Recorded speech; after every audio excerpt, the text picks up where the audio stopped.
Hey guys, tonight we're stepping into a place where justice was doled out between naps, where trials sometimes paused not for objections, but for snoring. That's right, ma. Tonight we're venturing into the curious world of medieval courtrooms, where judges didn't just nod in agreement, they nodded off completely.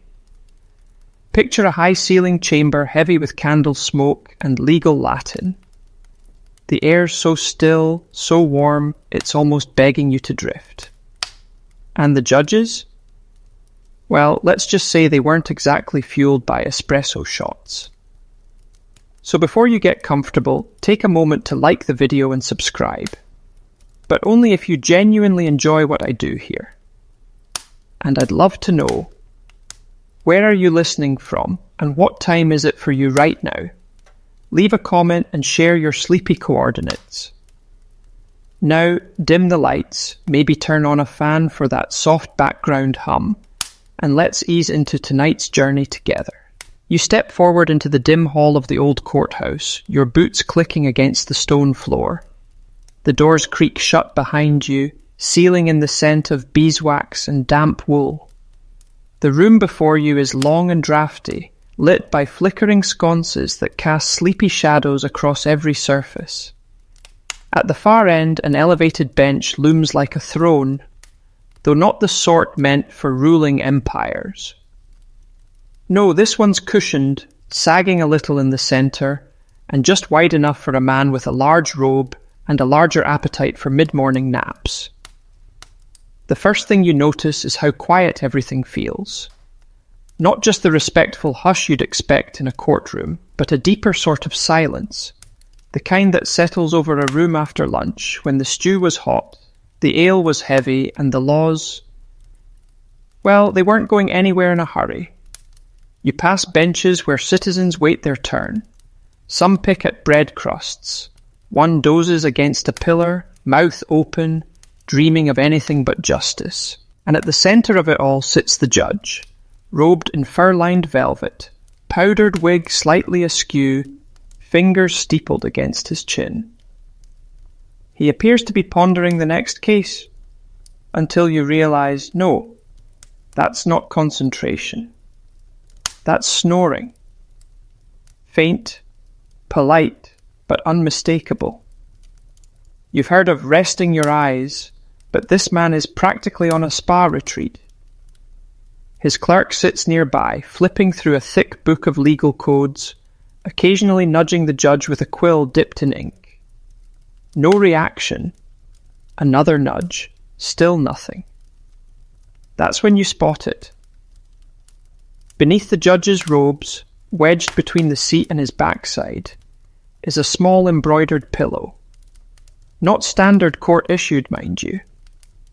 This is a homemade luxury stuffed with lamb's wool and stitched with the initials J.H., whoever that poor soul might be.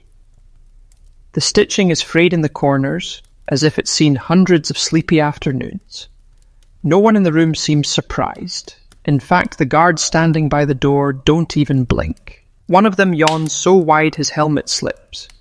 You glance at a woman in the gallery clutching a basket of plums. She's already nodding off herself. You start to wonder, is this courtroom a place for justice or just a very expensive nap den? Your eyes wander up to the frescoes along the wall, saints and angels painted long ago, all with gentle, closed-lid expressions. Even the divine seems half asleep. You'd think they painted those cherubs during a sugar crash. There's a small bell by the clerk's desk, but he doesn't ring it. Instead, he waits. He seems to know, as if centuries of tradition have taught him, that eventually the judge will rouse himself, make a vague ruling, and send everyone on their way. It's not a question of if, but when. Minutes pass, a dog trots in, unbothered by decorum. It curls up under a bench and dozes off too. You begin to imagine what justice must feel like in this place. Not sharp, like a gavel cracking wood. Not loud like modern trial dramas with shouting attorneys and slamming evidence. No, justice here is gentle, mushy even. It seeps through the cracks like warm soup. It arrives when it wants to, and sometimes it sleeps in. The air grows heavier. Somewhere outside, a church bell tolls the hour. Not that anyone in here is rushing. You take a seat on the edge of a bench, careful not to disturb the dust pattern formed from countless cloaks brushing by. And as you settle in, you hear the judge stir. A snort, a cough, a stretch.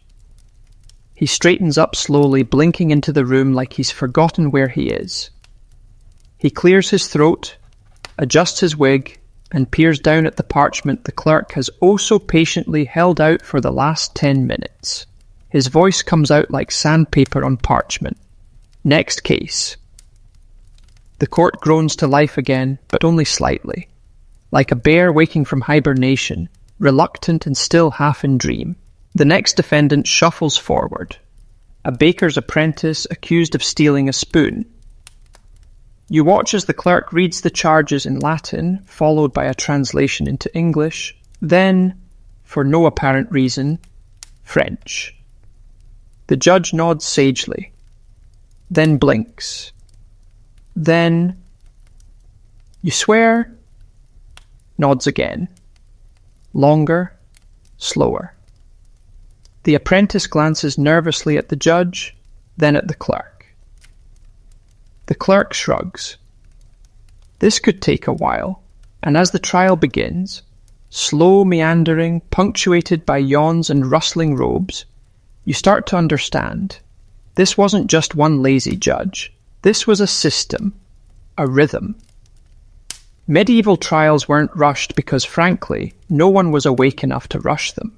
Some historians believe these pauses were strategic. That slowness made space for reflection. Others argue it was simply the result of poor sleep, heavy meals, and even heavier robes. The jury's still out, mostly because they fell asleep halfway through deliberation. But here's something not everyone knows.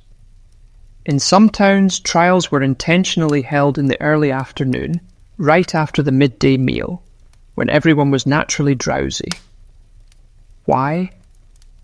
Some say it was to reduce tempers and prevent outbursts. Others whisper it was just an excuse for officials to sneak a nap in without missing anything important. You lean back against the cool stone and smile. It's absurd, of course. Justice by way of nap time. But also, oddly comforting. No one here is in a hurry to condemn. No one's adrenaline is spiking. It's all slow, soft, sleepy.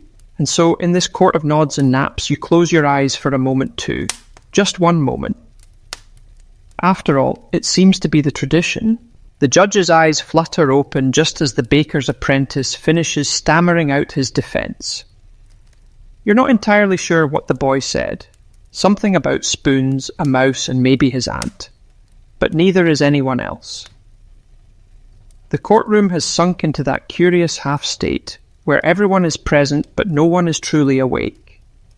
The kind of moment where even a sneeze feels like a thunderclap. The judge shifts on his cushion again, then reaches under his robe as if scratching an itch.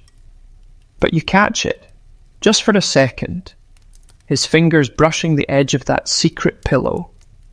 Embroidered, squishy, slightly stained.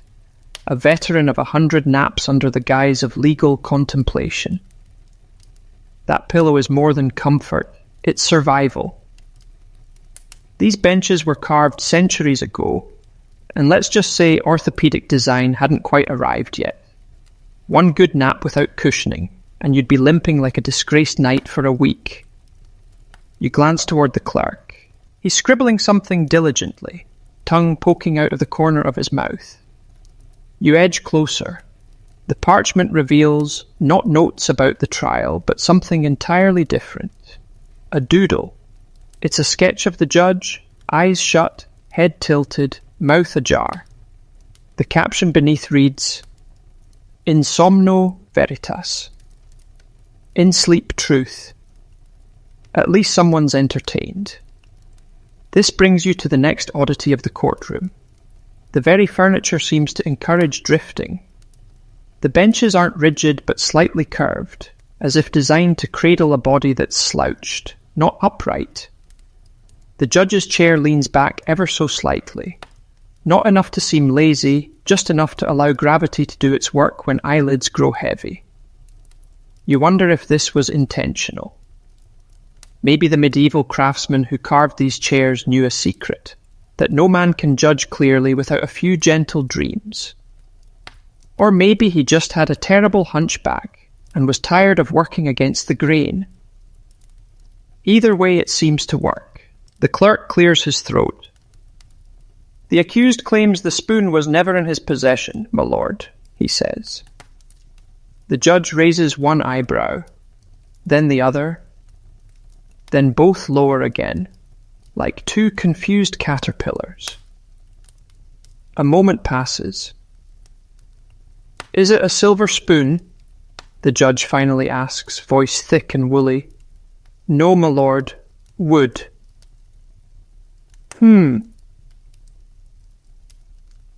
He stares into the distance for a long pause, long enough for someone behind you to start softly snoring. "Wooden spoons," the judge murmurs, "are rarely worth theft. I had one once, made of birch, splintered terribly, gave me a sore gum for a month." Then, as if concluding an ancient philosophical debate, he adds, "The boy is free to go, but not with the spoon." The apprentice blinks, stunned, but no one argues. It seems even justice bows to practicality, and maybe a bit of nostalgia over poor cutlery. But here's where it gets stranger. As the clerk documents the ruling, you notice a subtle movement behind the judge's bench. A small door creaks open, revealing a staircase spiraling downward. One of the guards motions to a page, a boy barely older than the accused, and whispers, "Fetch the warming bricks." Warming bricks? The boy returns moments later carrying a small cloth-wrapped object that radiates a faint shimmer of heat. He slides it under the judge's feet, who sighs deeply in gratitude, almost purring. You realize now, this isn't just a courtroom, it's a nap chamber with legal interruptions, and apparently this was not unique. Records from the time, or at least whispered town legends, suggest that judges often had personal comforts smuggled into court, soft footrests, scented oils, or even, in the case of one particularly pampered bishop in York, a servant whose sole job was to read poetry in a dull tone between hearings. That last one might be myth, but then again, you wouldn't be shocked if it weren't. What people don't usually know is that many medieval judges weren't full-time professionals. Often they were landowners, clergy, or local lords doing a sort of civic moonlighting. They didn't train for years like modern lawyers. They inherited the job or were elected by peers who, quite frankly, also enjoyed long naps.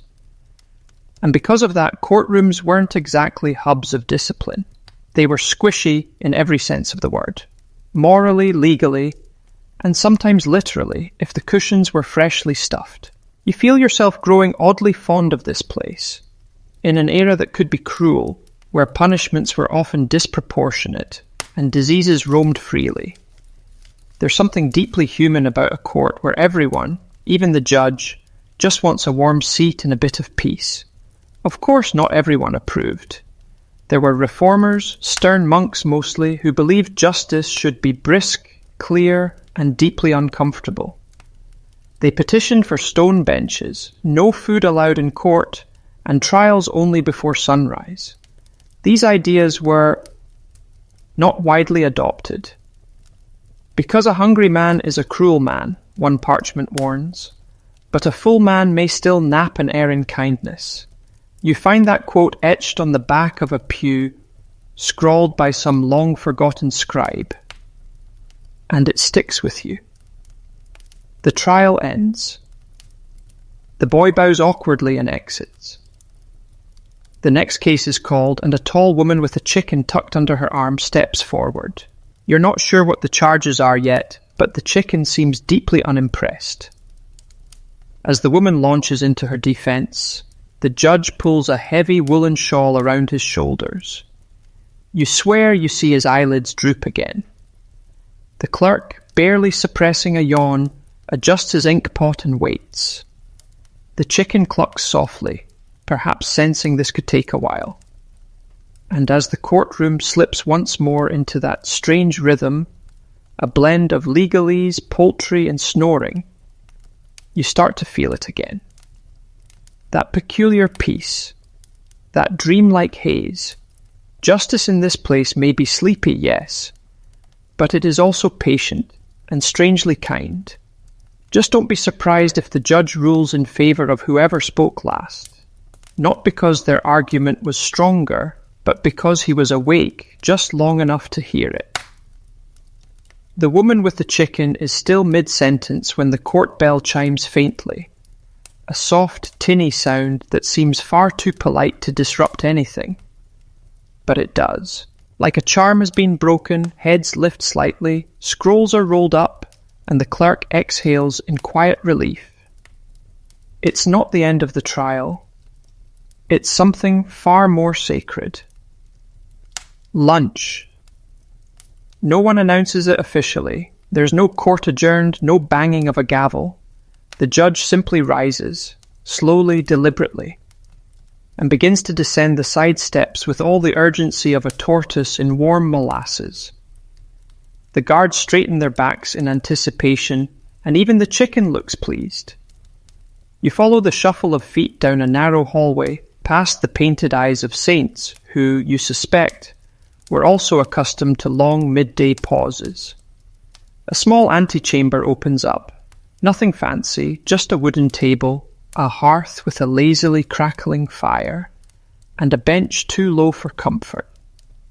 Several jugs sit atop the table, glistening with condensation.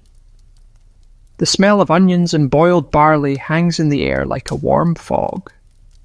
This is the judicial refectory, if one could be so bold. A dining room for lawmakers and lunch nappers. And the moment the judge settles into his chair, you see it. The transformation. He's no longer the stern dispenser of verdicts. He's a man in soft repose, robe slightly askew, face flushed from the walk, spoon already poised. He doesn't speak. He doesn't have to. A boy, likely the same one who fetched the warming brick, steps forward and ladles out a thick, greyish stew that lands in the wooden bowl with a satisfying plop. You glance around and notice everyone has their version of this ritual. The clerk eats with exaggerated slowness, as though chewing each bite is a prayer. The guard chews absently while leaning against the hearth. A second judge. Where did he come from? Pours himself a mug of warm ale and sips it like it's a rare delicacy. And then, as if choreographed by centuries of sleepy repetition, one by one they begin to slouch. First the guard, sliding down the hearthstone until he's seated on the floor, arms crossed over his chest. Then the clerk, who sets his spoon down with theatrical care and leans back against the timber wall, eyes already glassy. Even the judge, yes, even he, dabs his lips, sighs deeply, and reaches beneath the table to retrieve a rolled blanket. It's embroidered, just like the pillow, judicial nap gear. He stretches it across his lap like a lapdog, folds his hands over his belly, and lets out one slow, satisfied exhale. You look around in disbelief. This is not a break. This is a full institutional nap. And it wasn't unusual. Historical whispers tell of officially sanctioned napping intervals in courts across Europe. They weren't listed on any parchment, of course, but everyone knew. From the lowliest scribes to the highest magistrates, the hour after lunch was an offering to Morpheus, god of dreams, whether anyone said it aloud or not. One chronicler in the 14th century recorded an entire trial delayed 3 hours because the judge was in contemplation. Later entries clarified that contemplation involved a window seat, 2 pigeons, and a wool blanket. You stifle a laugh. And yet you understand. The room is warm, the fire hums softly, and the stew sits like a brick in your stomach. A breeze creeps through the shutters and brushes against your cheeks like a lullaby. Everything here conspires to slow you down, to soften the edges of thought until they melt into half-formed dreams. You sit back, letting your own eyes blur slightly when a sound startles you. Not a shout, not a verdict, a snore, rich and sonorous, like a bassoon dipped in honey. It belongs to the second judge, the one who appeared out of nowhere. His head lolls to the side. A string of drool connects his lip to his tunic, swaying gently. No one minds. You wonder if, in another universe, this was the true purpose of the medieval court. Not punishment, not order, but a kind of communal dozing. A democratic doze, where even the powerful needed rest. Is this why trials took days? You wonder aloud. A voice beside you answers. It's the clerk, eyes still closed, barely moving his mouth. Justice needs digestion. You blink, you want to believe he's joking. But no, he's fully asleep now, breath shallow and even. And here's the strange part.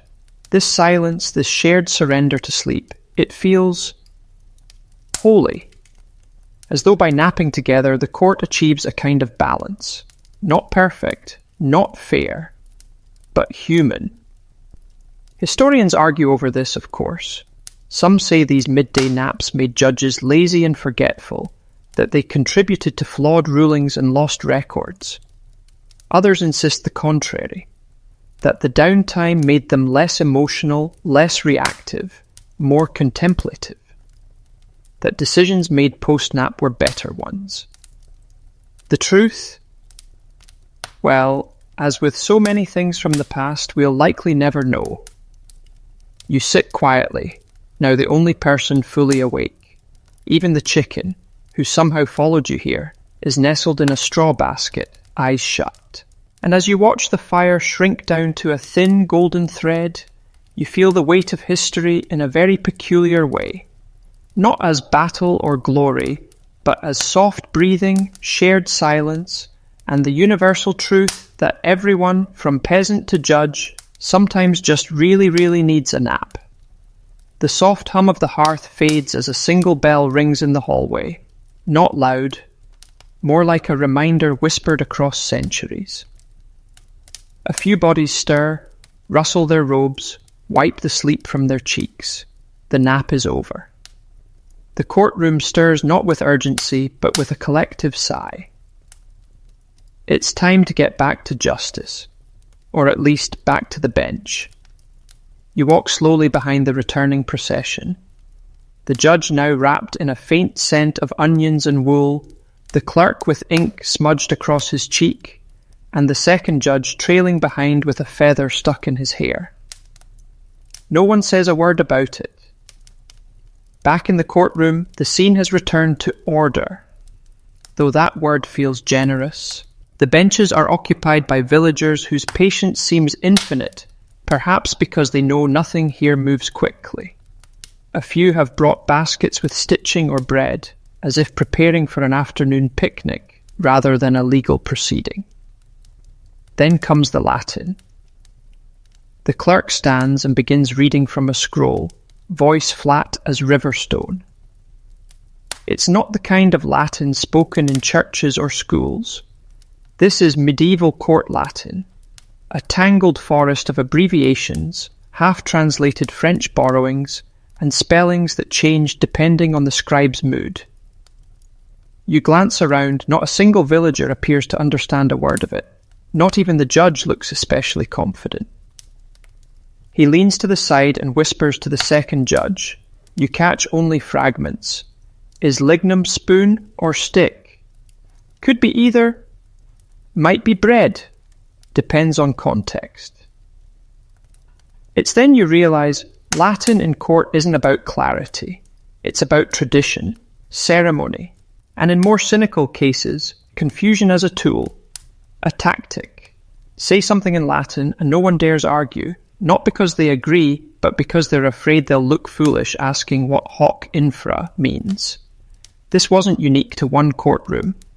Throughout medieval Europe, legal Latin lingered long after people stopped using it in everyday life. Entire towns could go their whole lives without hearing Latin, until court day. Then suddenly the language reappeared like a ghost in dusty robes. But here's the kicker. Even the scribes often got it wrong. One famous example tells of a trial where a man was accused of stealing a cow.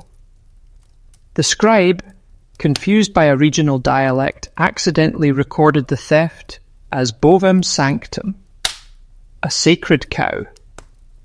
The judge, unsure whether this was a holy relic or just a particularly polite heifer, delayed the trial 3 weeks awaiting clarification from a bishop. You watch as today's clerk drones on. The judge nods solemnly, not understanding, just nodding. Even the accused, a thin, older man who looks like he's been awake since the reign of Charlemagne, doesn't seem to follow. He stands respectfully, clutching his hat, eyes glassy. When the clerk pauses for breath, the man clears his throat. "I only took the onion because it was rolling away, your lordships," he says in plain English. The judge blinks. The clerk frowns. The second judge scratches his head and looks to the chicken as if it might translate. There's a pause, then the clerk turns back to the scroll and continues reading. Still in Latin, still unreadable. You sigh. And yet somehow this too makes sense. It's not about speed or logic. It's about rhythm, cadence. Like a lullaby made of syllables no one quite understands. And honestly, it works. Within minutes you feel it again. That thick, honeyed drowsiness seeping back into the room. The judge's eyes narrow. His head begins to tilt. You wonder, is Latin the ultimate medieval sleep aid? Some say yes. There's speculation, half serious, that parts of legal language were deliberately designed to sedate. The longer a trial lasted, the more subdued everyone became. Angry villagers calmed down. Plaintiffs forgot why they were mad. By the end of the session, no one cared about guilt or innocence. They just wanted to go home and lie down. This wasn't always bad. There's an account of a quarrel between two farmers over a pig. The court proceedings were so long, so convoluted in Latin, that by the third day the men ended up splitting the pig and opening a tavern together. Sometimes confusion breeds peace, but it had downsides too. Witnesses fell asleep mid-testimony. One even snored so loudly that the judge called for a recess, just so the court could finish laughing. Another time, a woman refused to testify until someone translated the question into Welsh, which no one in the courtroom spoke. And always, there was a clerk pretending to understand it all, while secretly doodling or writing love poems in the margins of the scroll. You glance again at today's scroll. Sure enough, nestled between lines of ad hoc and non compos mentis, there's a sketch of a cat wearing a crown. Underneath it, Rex Felis, King Cat. You almost choke trying not to laugh. As the Latin continues, the judge closes his eyes. Not entirely, just enough to hide behind the veil of interpretation.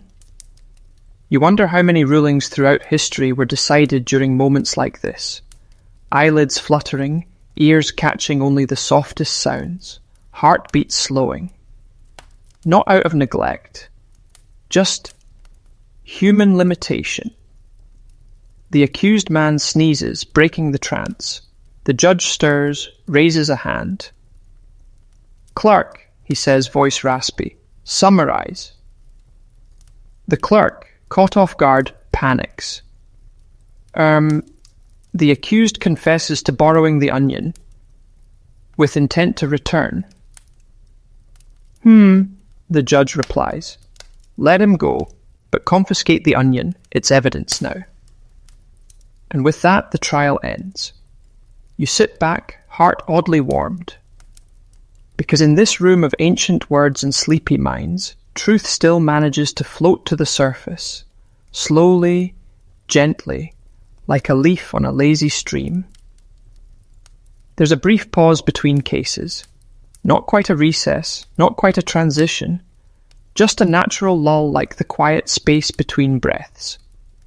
You watch as the judges murmur among themselves, likely debating whether to continue or drift back to their blankets. But duty for now wins. The next case is called. A man steps forward, tall and awkward, with one foot wrapped in what appears to be a cabbage leaf. He limps slightly and carries a wooden shoe in his hand, holding it as if it might explain everything. His name, you learn, is Oswin, and his crime, if it can be called that, involves public disruption of good order after allegedly throwing a meat pie at a rooster.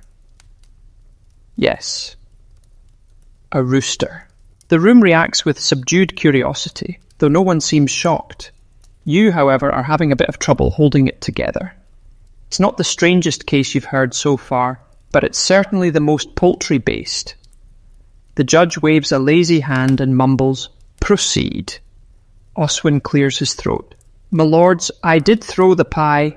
Aye, but not out of malice. The rooster startled me. It squawked in me ear, and I lost control of the lunch." A murmur runs through the room. The chicken from the previous trial flutters its wings in quiet solidarity. The judge looks over at the clerk. Did it strike the bird?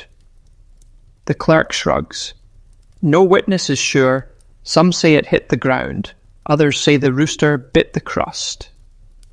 One woman seated in the gallery stands and declares in a proud, shaky voice, "It was venison pie, and I would have eaten it if the bird hadn't got there first." The judge raises an eyebrow. Noted. Court recognizes the potential waste of good venison. He folds his hands thoughtfully over his stomach. Now you might think this is all too silly to matter, but back then, disruption of livestock was technically a minor offence in many towns, especially if the animal was church-owned or considered essential for the local economy. In fact, there are written records of goats being subpoenaed, pigs placed under moral accusation, and yes, roosters receiving court protections. One famous tale tells of a rooster in Basel who was excommunicated for laying an egg. Why? Because people believed it must be the work of the devil. Never mind that roosters don't lay eggs. You don't mention that part aloud. Back in the courtroom, the judges seem caught in an unexpected moment of genuine deliberation. The second judge scratches at his wig. The clerk flips a few pages. Someone coughs. The judge finally speaks. This court finds no malice in the pastry projectile. However, he says, pausing for dramatic effect, to maintain the dignity of the law, a minor penance shall be assigned. He gestures toward Oswin's cabbage-wrapped foot. 3 days kitchen duty at the parish inn. And remove that leaf. It is not appropriate footwear. A quiet chuckle rolls through the room. Oswin bows deeply, clearly relieved, and exits, muttering something about never trusting pie near poultry again. You glance around. No one's taking notes. The ruling won't be etched into tablets or passed down in chronicles, but it will be remembered, retold over barrels of ale, reimagined in whispers, exaggerated, until the rooster becomes a swan and the pie a flaming tart from the heavens. That's how most medieval justice lived on, not in ink, but in anecdote. There's something deeply human in that. These weren't cold bureaucracies or clinical courts. They were messy, flawed, warm places. Places where truth was often decided not by facts, but by tone. By who seemed more honest. By who looked less suspicious when described in Latin. Some scholars say that's a failure, that justice should be absolute, but others argue it was better this way. Flexible, responsive, even forgiving. It recognized that throwing a pie wasn't a crime. It was just Tuesday, You shift on your bench, which is now oddly comfortable despite its rigidity. Maybe it's the mood of the room. Or maybe, like the others, you've learned to lean with the rhythm. Slow, thoughtful, and forgivingly drowsy. The judge leans back, folds his hands, and closes his eyes for exactly 3 seconds. A power nap ruling, perhaps. Then he clears his throat and murmurs, "Next case." And once again the court stirs. A girl steps forward now, perhaps 12 years old, flanked by 2 older women. She carries a string of herbs and a bottle of cloudy liquid. The charge? Selling dream tonic without church blessing. You raise an eyebrow. Dream tonic? You can already tell. This will be an interesting one. But as the girl curtsies politely and begins her soft, nervous explanation, you find your attention gently drifting. Not because it's dull, quite the opposite, but because the way she speaks, slow, measured, with words like lavender, moon milk, and sleep balm, is oddly soothing. And as the story unfolds, you feel it again, that soft haze settling over the courtroom. A place where pies fly, chickens interrupt, and sometimes justice comes wrapped in cabbage. The young girl steps forward, hands clasped around a small clay bottle, its cork sealed with wax and what looks suspiciously like a feather pressed into the top. Her name, the clerk announces, is Ellen of Frog Hollow, daughter of no official trade, though lately known in the lower quarter as the sleep seller. The charge is mild, distributing dream tonic without ecclesiastical approval. But the weight of suspicion in the room feels heavier than usual, if only because no one wants to admit they've likely purchased a bottle or 2 themselves. After all, it's hard to resist a tonic that promises sleep in a town where the church bells ring every 3rd hour and pigs scream at sunrise. The judge squints at the little bottle. "What's it made of?" Ellen curtsies again. "Marjoram, my lord, and valerian, crushed rose petals, bits of willow bark, and a dash of fermented milk." A few members of the gallery wrinkle their noses. The second judge's eyebrow lifts with interest. "And it works?"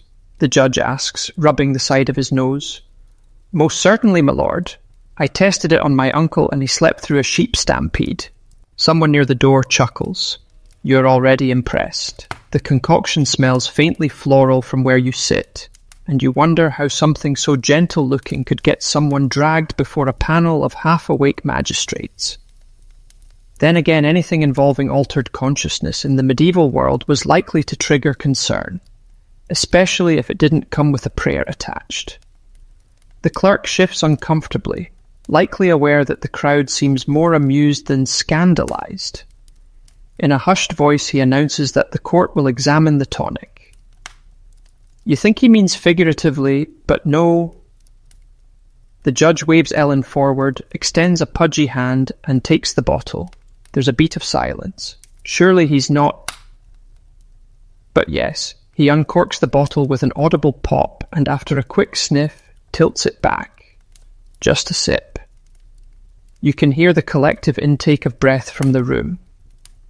Ellen's mouth forms a perfect O. The judge swallows, pauses, licks his lips. He says. Tastes like cheese and flowers, not unpleasant. The second judge leans in. Should you have done that? We'll know soon enough, the judge replies, settling back into his chair with an unsettling degree of relaxation. Ellen quickly blurts out, It takes about 10 minutes. There's a rustle among the crowd as people lean forward. The mood in the courtroom shifts from routine to lightly theatrical. The guards remain stiff, but even they seem intrigued. You, meanwhile, are torn between concern and admiration. It's not every day a sitting judge volunteers himself as both adjudicator and test subject. And so the minutes begin to pass. The clerk, perhaps sensing an opportunity to restore decorum, begins reading the official complaint in Latin. It's a mistake. Within 2 minutes, the judge's eyes are completely closed, his mouth slack, and his breathing deep enough to rattle a pew. The courtroom collectively watches, awed. Ellen stares down at her shoes.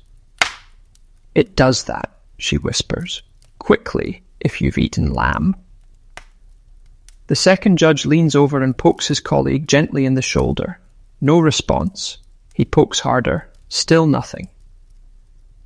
At last he sits back with a small sigh. "Well," he says to the clerk, "I suppose this is, empirical evidence." The clerk nods gravely and scratches something onto a fresh scroll. You can't help but marvel at the moment. A courtroom halted not by drama or dissent, but by a perfectly brewed sleep potion. And no one's angry. If anything, they look mildly jealous. A woman in the front row raises her hand. "Can I buy some?" Ellen starts to answer, but the clerk waves her down.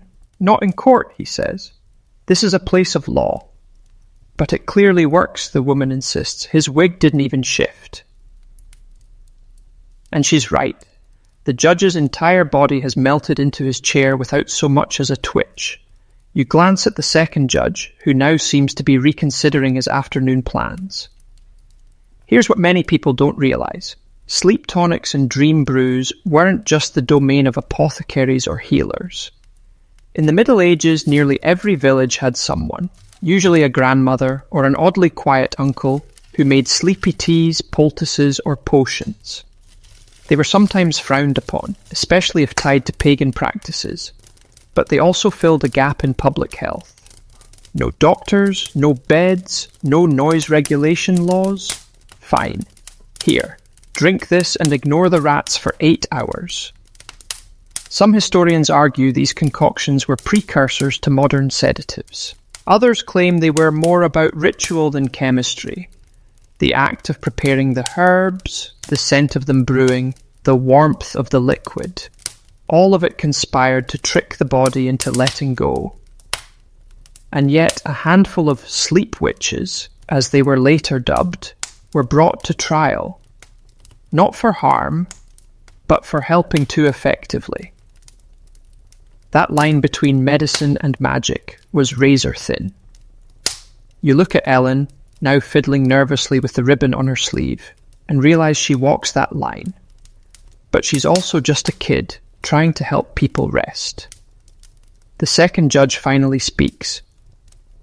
"In light of visible results," he says, gesturing at the snoring mass beside him, "I see no cause for punishment."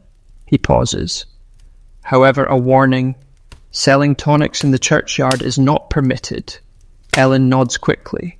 The judge adds, "Unless to priests, but they're not supposed to tell." A few in the room laugh quietly. And just like that, the girl curtsies and slips out, her little bottle tucked under her arm, leaving behind a courtroom that smells faintly of valerian and approval. The judge remains asleep. No one rushes to wake him. Instead, the clerk clears his throat and announces a short recess, officially unofficial, until such time as his lordship resumes consciousness. You stretch, feeling the warmth of the room again, the slow roll of time and the strange peace that settles over everyone like a second-hand lullaby. Maybe Justice isn't blind. Maybe she's just very, very tired. The judge eventually wakes up, of course, not with a jolt, but with the slow grace of a man gently returning from a velvet-lined dream. He blinks, stretches his fingers, and for a moment you wonder if he even remembers where he is. Then, with the solemnity of a bishop lighting a candle, he nods at the clerk and says, "Next case." And just like that, justice rolls forward again. You might expect things to move a bit faster now, perhaps to make up for the impromptu nap. But no, the pace remains unchanged, a steady shuffle, like molasses in winter. The next case, a property dispute. The litigants, two elderly brothers, Harold and Bartell, arguing over who owns a patch of field roughly the size of a large blanket. It sits between their homes and apparently was once used to grow onions, then lentils, then goats, then nothing. Neither can agree on when exactly the goats arrived. The court settles in. The clerk begins recording, and the judges, now two again, with the dream tonic tester mostly upright, prepare themselves. You notice the elder of the two judges has his hand discreetly wrapped around a mug of something steaming. Herbal fortification, no doubt. Harold starts with a tale about fence posts and invisible property lines. Bartell counters with a story involving a cursed carrot patch. You're not sure where the truth lies, but you suspect even the brothers aren't certain anymore. The debate rolls on. By the first hour, you've learned the precise location of a now extinct well, the habits of a very territorial goose named Ellen, and an in-depth history of an imaginary rock shaped like the Virgin Mary's foot. By the second hour, the crowd begins to thin. Someone in the back falls asleep, with their head on a bushel of cabbages. Even the rooster, returned for some inexplicable reason, tucks its beak beneath its wing and gives up. By the third hour, the clerk is sketching again. This time the two brothers as snails, each with a house on their back, facing off in a headbutt of ancient rivalry. Underneath, in careful Latin, litigium infinitum, infinite dispute. You lean back, arms crossed, fighting your own drowsiness. And then it hits you. This isn't a trial, it's a loop. A slow circular lullaby disguised as legal procedure. Historians have names for these: sleeper trials. Cases so long, so winding, and so dependent on anecdote and vague memory that they were famous less for their outcomes than for how many people managed to nap during them. One particularly legendary case in Canterbury, involving 3 sheep and a disputed song lyric, spanned 9 sessions over the course of 2 months. By the end, no one could remember what was being disputed, only that the presiding judge had gained a reputation as a champion of patience and snacking. And here you are, watching something eerily similar unfold. The judge doesn't seem concerned. If anything, he seems mildly amused. Every now and then, he interjects with questions like, was the goose hostile on both Tuesdays? Did the carrot patch face the sunrise or the chapel? Do you recall if the goat had a name? Neither brother answers clearly, but the performance continues, an act equal parts memory theatre and bedtime story. Some might scoff, say it's a waste of time, but you see something else, a kind of therapy, a ritual. These two brothers haven't spoken in 5 years, you overhear, and now here they are, trading stories, even if laced with barbs, under the sleepy eye of the law. At one point, Harold raises his voice to accuse Bartell of stealing a scarecrow's hat. Bartell responds by listing every time Harold borrowed his shovel without asking, since 1349. The judge smiles faintly. Sounds like reconciliation in progress, he mutters. You have to agree. Eventually, somewhere near hour 4, the clerk stands and clears his throat. May I propose, he says, a ruling? All eyes turn to him. He holds up a scroll. The field shall be divided diagonally. Each brother receives 1 triangular half. The goose, should it return, may remain neutral. A silence follows. Then miraculously both brothers nod. No one cheers, no one claps, but you can feel the quiet relief settle like a blanket across the room. The judge mutters, "Let it be so," and slumps gently against the back of his chair. Not asleep, not quite, just deeply at peace. You glance at the rooster, still dozing. You glance at the clerk, who now appears genuinely proud of his drawing.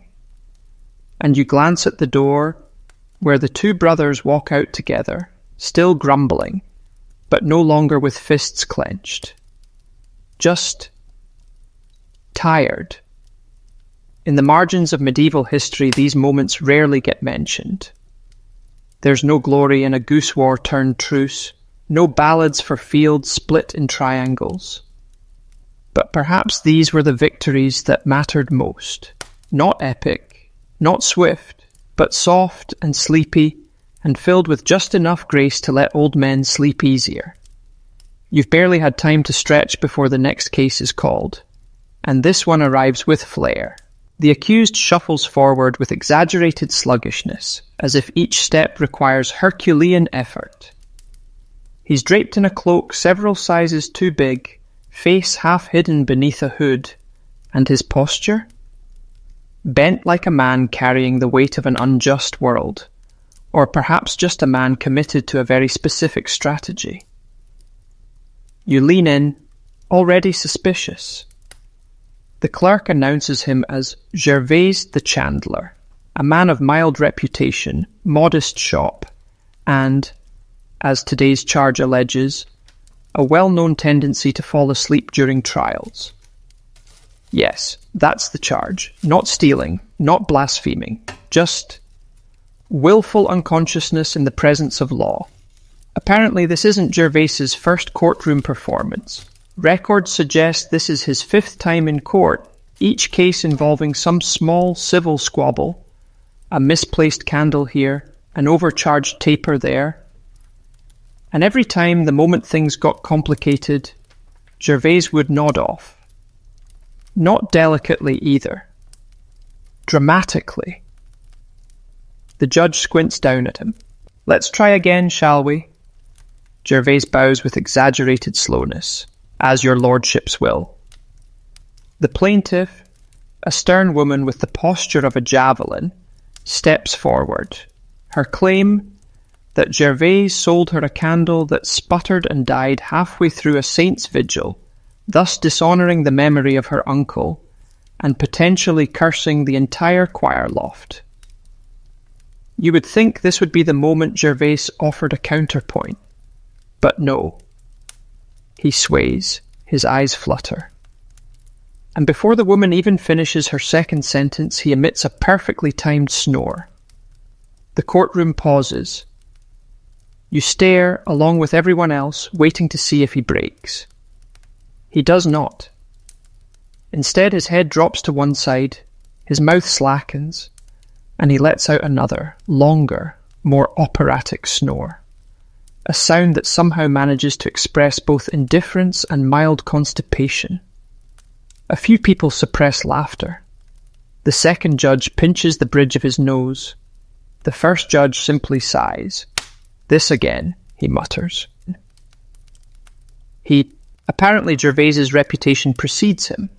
His talent for feigned slumber is well documented, if unofficially. One scroll even describes him as an unconscious nuisance with rhythmic tendencies. The plaintiff protests. "He's faking it, my lord. He was alert when I passed him in the square this morning. Said he hoped it would rain." Gervais snorts, rolls his head, and murmurs something about plums on fire. You're both annoyed and impressed. Because here's the truth, sleep in medieval court could be strategic. Unlike modern systems with deadlines and digital records, medieval justice was elastic. If a trial was delayed, it might be postponed by weeks, or more. If someone could not participate due to illness or divine stupor, the court often let them go with a warning and told them to come back later. And so people like Gervais, clever, scrappy, and possibly allergic to confrontation, learned to exploit the system. It wasn't common, but it happened. In one French record from the 14th century, a man managed to avoid conviction by falling asleep during every hearing for a year and a half. Eventually, the court declared him spiritually retired and let him off with a blessing. The tactic only worked if done consistently. Too energetic outside court? Suspicion? Too detailed in sleep talk? Even worse. But Gervais has mastered it. The judge leans toward the clerk. We can't let him keep doing this. The clerk nods. There is precedent for nudging. With a spoon, the second judge sighs. Perhaps we let him sleep. The vigil candle was small. A pause. Then the first judge turns to the plaintiff. Is your uncle's soul, in your estimation, permanently disturbed? The woman hesitates. He was a light sleeper in life. I suppose he might understand. The court nods solemnly. So does the rooster, for reasons unclear. The judge leans back.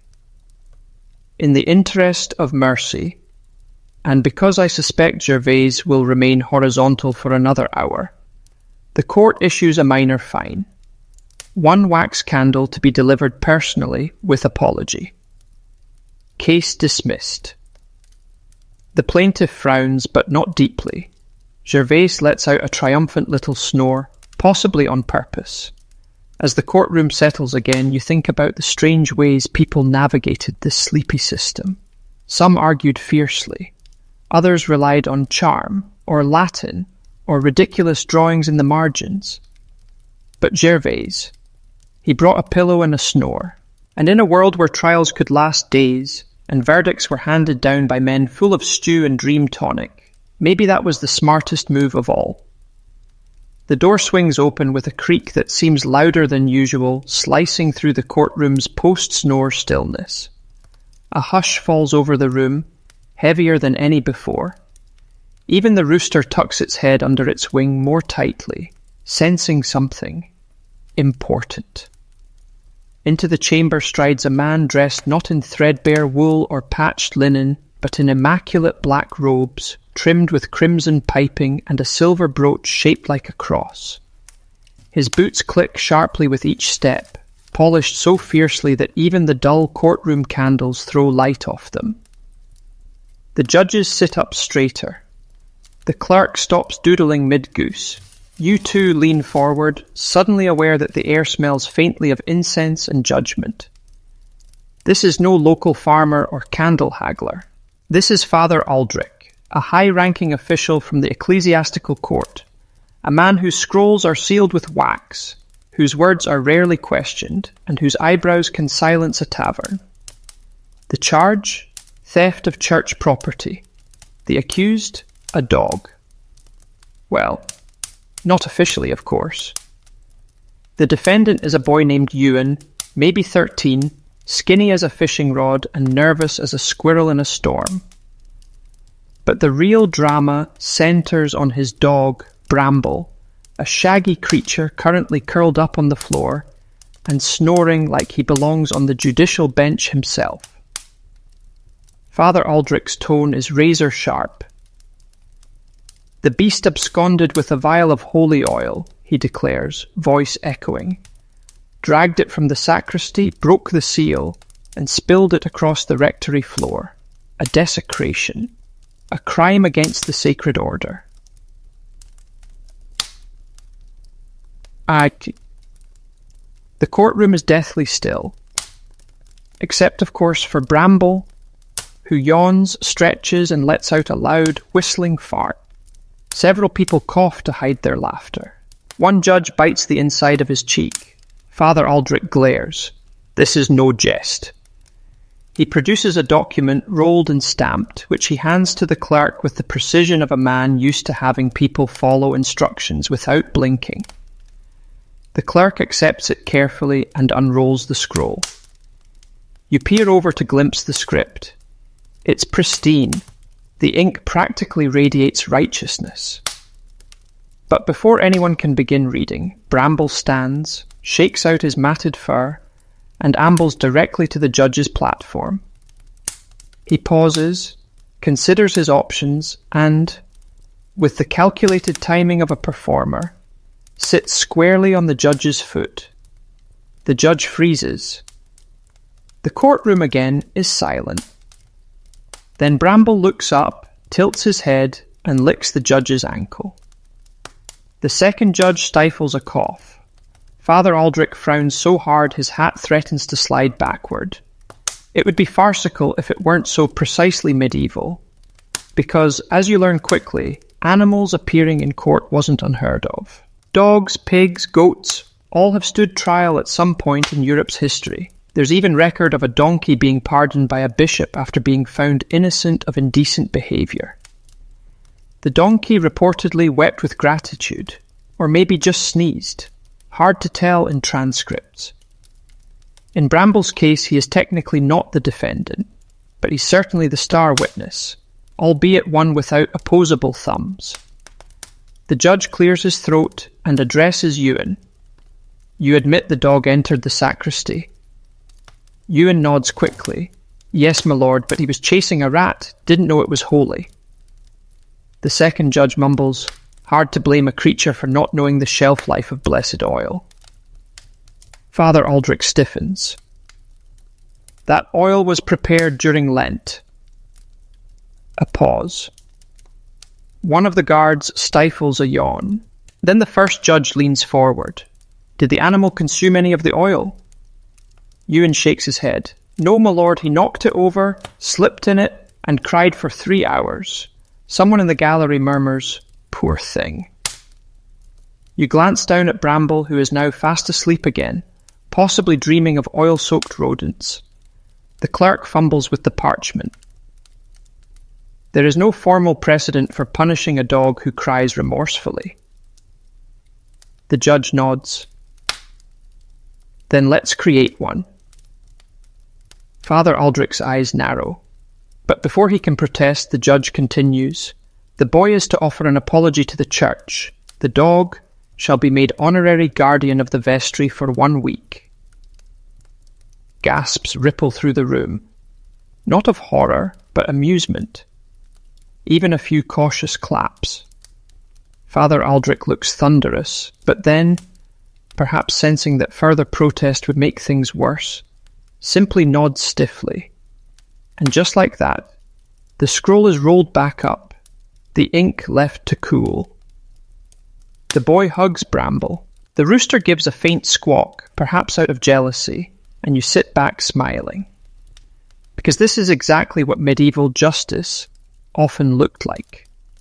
Absurd, charming, practical, human.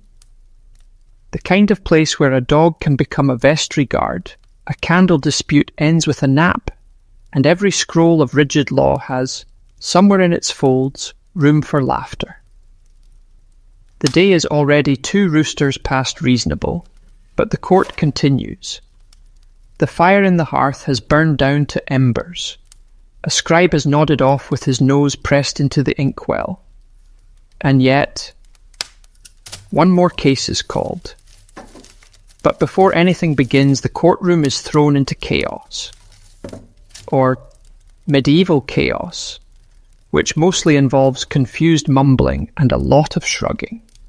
The judge, the one who so nobly tested the dream tonic hours ago, reaches for his wig to signal the start of proceedings. Only, it's gone.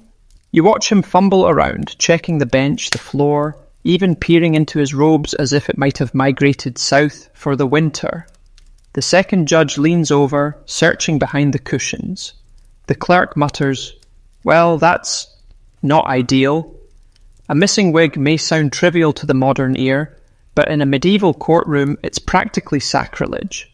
The wig isn't just fashion, it's a symbol of authority, of decorum, of separation between the man and the law. Without it, the judge is just another guy in a robe who naps in public. The courtroom begins to buzz. The gallery cranes their necks. A child whispers, "Did the dog take it?"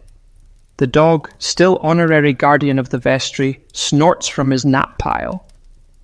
Not guilty, at least not this time. The judges hold a brief, whispered conference. A decision is made. "We will pause the docket," the first judge announces, "until my wig is found." And just like that, a mystery is declared. The courtroom transforms from tribunal to sleuthing ground. The clerk produces a candle stub and begins inspecting shadows. One guard lifts every bench cushion with theatrical flair. The rooster hops up to the dais and begins pecking at floorboards as if part of the search party. You watch all of this unfold with deep appreciation, because if there's anything that defines medieval justice, it's this delightful willingness to get distracted. In another time, this might cause a scandal. In this time, it causes a side case. The judge turns to the gallery. If any person here has information about the whereabouts of the judicial wig, come forward and speak truly. No punishment shall be given if the truth is offered now.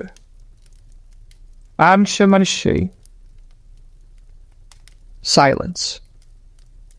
Then a soft giggle. All eyes turn toward the far bench where a girl, no older than 8, is hiding something beneath her shawl. She's blushing so hard her freckles are glowing. The judge raises an eyebrow.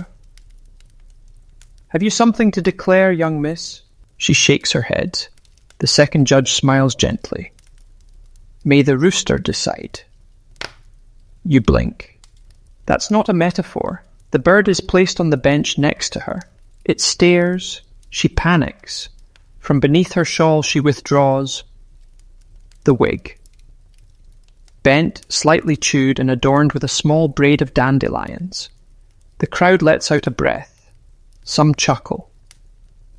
The judge sighs. I only wanted to feel what it was like, the girl says, near tears. To be important. A long pause. Then the judge nods slowly. It is not an uncommon wish. He accepts the wig, shakes it once to remove the flowers, and, with an air of dignity that can only be described as moderately ridiculous, places it firmly on his head. The gallery applauds politely. But before the girl can slink away in shame, the judge raises his hand.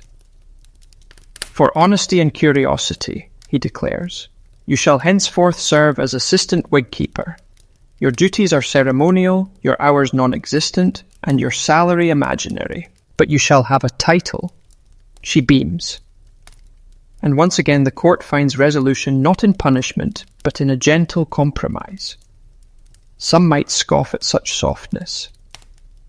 But in a world where rules were written on crumbling parchment, where candles died mid-vigil, and where dogs interrupted bishops, perhaps a little flexibility wasn't a flaw.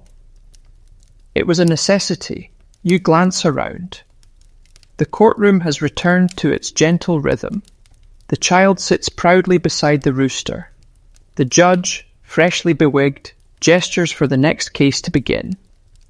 And as the clerk resumes his post, quill in hand, he leans toward the second judge and whispers something that makes them both chuckle. You don't catch it, but you're fairly certain it involved the words worst disguise and best courtroom drama. The day continues, not faster, not slower, just as it should, one missing wig at a time. The clerk clears his throat, tapping his quill against the edge of the desk like a conductor rousing a sleepy orchestra. With the judicial wig restored and the rooster now roosting proudly next to the assistant wig keeper, the court feels back in motion, in its own peculiar molasses-paced way. Next case, the clerk announces, involves one Sir Tybalt of Southfen. Charged with, he pauses, squinting at the parchment, excessive consumption of sacramental wafers not intended for lay enjoyment. A long collective blink rolls across the courtroom. Sir Tybalt is already in position, a round man with cheeks like ripened apples and a doublet straining bravely against his belly. He has the smug confidence of someone who's clearly done whatever he's accused of and considers it no great sin. I was hungry, he says before anyone questions him, and I paid the alms box handsomely. Father Aldrich, yes, back again, hovering just inside the doorway like an incense-scented storm cloud, steps forward with a scowl carved in stone. The wafers were blessed, my lord, for the purpose of the Eucharist, not for casual grazing. Sir Tybalt huffs. No one said they weren't edible. The second judge pinches the bridge of his nose again. You suspect this may be his default courtroom expression. The clerk continues reading. Sir Tybalt did, over the course of 3 days, consume no fewer than 73 wafers, citing hunger, poor tavern stew, and the sublime crispness as justification. A murmur of awe ripples through the gallery. One man whispers, "That's nearly 100 blessings." The rooster clucks softly, as if disturbed on a theological level. Now let's be clear. In medieval society, eating anything consecrated was a delicate matter. Bread was holy, wine holier, wafers, well, those were practically sacred frisbees. Stealing them, or misusing them, could, in the wrong century, land you in boiling oil. But this court? This sleepy, onion-scented courtroom with a dozing judge and a dog for a vestry guard? This court is more forgiving. The judge leans forward. Sir Tybalt, did you understand the wafers were not for casual consumption? I thought they were test samples, Tybalt replies. Like the cheese wheels at the harvest market. The clerk begins furiously writing, possibly recording the phrase, holy test cheese. The judge nods slowly. And at any point did you feel spiritually transformed? Sir Tybalt places a hand to his chest. Yes, enlightened, also bloated. Father Aldrich twitches, but before he can protest, Sir Tybalt sneezes, violently, and something small and crisp flies out of his sleeve. A wafer. It bounces once on the floor, pirouettes, and lands at the assistant wig-keeper's feet. She stares at it like she's just seen the ghost of St. Crispin. The courtroom stills. Even Bramble the dog lifts his head. Sir Tybalt clears his throat. Ah, that may have been the final one. I kept it for emergencies. The second judge leans to the first. We must decide if that constitutes contempt or communion. You watch them deliberate with the seriousness of men discussing wartime strategy. Eventually, the first judge addresses the room. This court recognizes that the wafers in question were indeed consecrated. However, he glances at Tybalt. Intent matters. Tybalt nods, cheeks still stuffed like a squirrel's winter hoard. The judge continues, while foolish, your actions appear to stem from ignorance, not malice. Thus, the punishment must reflect your appetite more than your soul. He pauses. You are hereby sentenced to 3 days of fasting, no bread, holy or otherwise, water only, and a reflection scroll to be written daily on the topic of self-restraint. Sir Tybalt blanches. Water? But what of meat broth? Water, the judge repeats. And contemplation. The knight sighs, shoulders slumping, but offers no protest.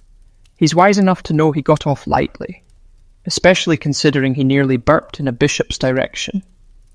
As he exits the chamber, not without a longing glance at the dropped wafer, you reflect on something deeper beneath the laughter. In this court, mercy doesn't mean ignoring the absurd. It means recognizing humanity within it. Gluttony, laziness, pride, all find their way to the bench. But so too do laughter, embarrassment, and soft correction. Some historians debate whether courts like this ever truly existed. Others argue that records, often written by priests or nobles, deliberately omitted the humour of local justice. But in oral traditions, passed from grandmother to grandson beside a low fire, stories like this one endure. You feel it now. That warmth, that sense of time softening, of a world where even holy snacks can be forgiven, if returned with humility. The judge signals for the next case. The clerk stretches his arms like a waking cat, and the courtroom, still lightly dusted with crumbs of sacred flour, prepares to begin again. A low rumble rolls across the sky just as the clerk begins announcing the next case. The candles flicker. The rooster ruffles its feathers uneasily. Even Bramble the dog lifts his head, one ear twitching as though tuned to ancient forces. The clerk pauses mid-sentence. Outside, the clouds have gathered into a brooding quilt of grey. The stained glass windows, dusty, cracked in places, darken. A breeze pushes through the shutters with a hiss, tugging at robes and scrolls. It smells of damp earth and far-off rain. Then a flash. A moment later, thunder, loud and sudden enough to shake the ink bottle on the clerk's desk. And just like that, court proceedings grind to a halt. Not out of fear, not exactly, but out of uncertainty. Because in medieval times, weather wasn't just weather, it was commentary. A sudden storm during trial, that could be divine displeasure. A holy gust overturning papers, possibly the breath of a saint. One particularly unhinged friar once claimed a sneezing fit during sentencing meant the Holy Spirit objected to the verdict. You glance at the judge. He's frozen, eyes cast skyward, not praying, listening. The second judge turns to the clerk. Remind me, is thunder during confession considered condemnation or cleansing? The clerk flips frantically through a side scroll. Depends if it's a leftward rumble or a central echo. Some say right to left is forgiveness. Another clap of thunder, definitely centre aligned. The gallery has grown tense. Even the assistant wig keeper looks anxious, clutching a wax crayon like it's a relic. The plaintiff, a man accusing his neighbour of stealing 4 chickens and a sack of onions, stands awkwardly at the centre of the room. The judge addresses him directly.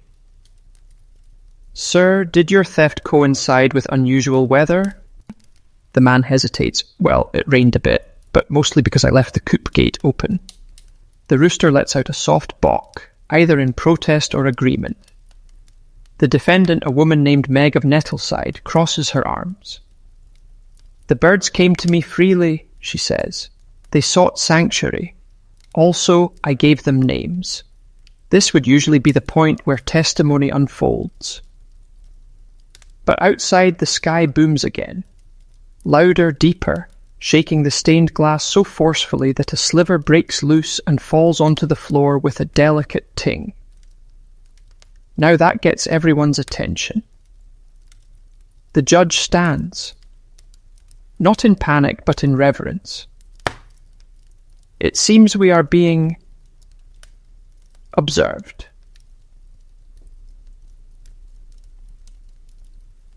And with that declaration, the court pivots, not to justice, but to discernment.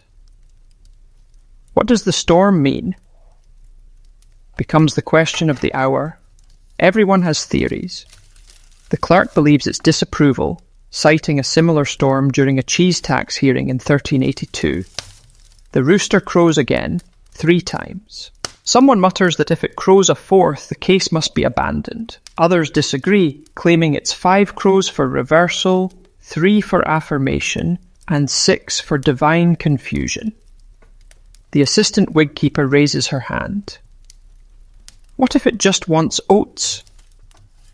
No one answers, because at that moment the chapel bell across the square tolls unexpectedly.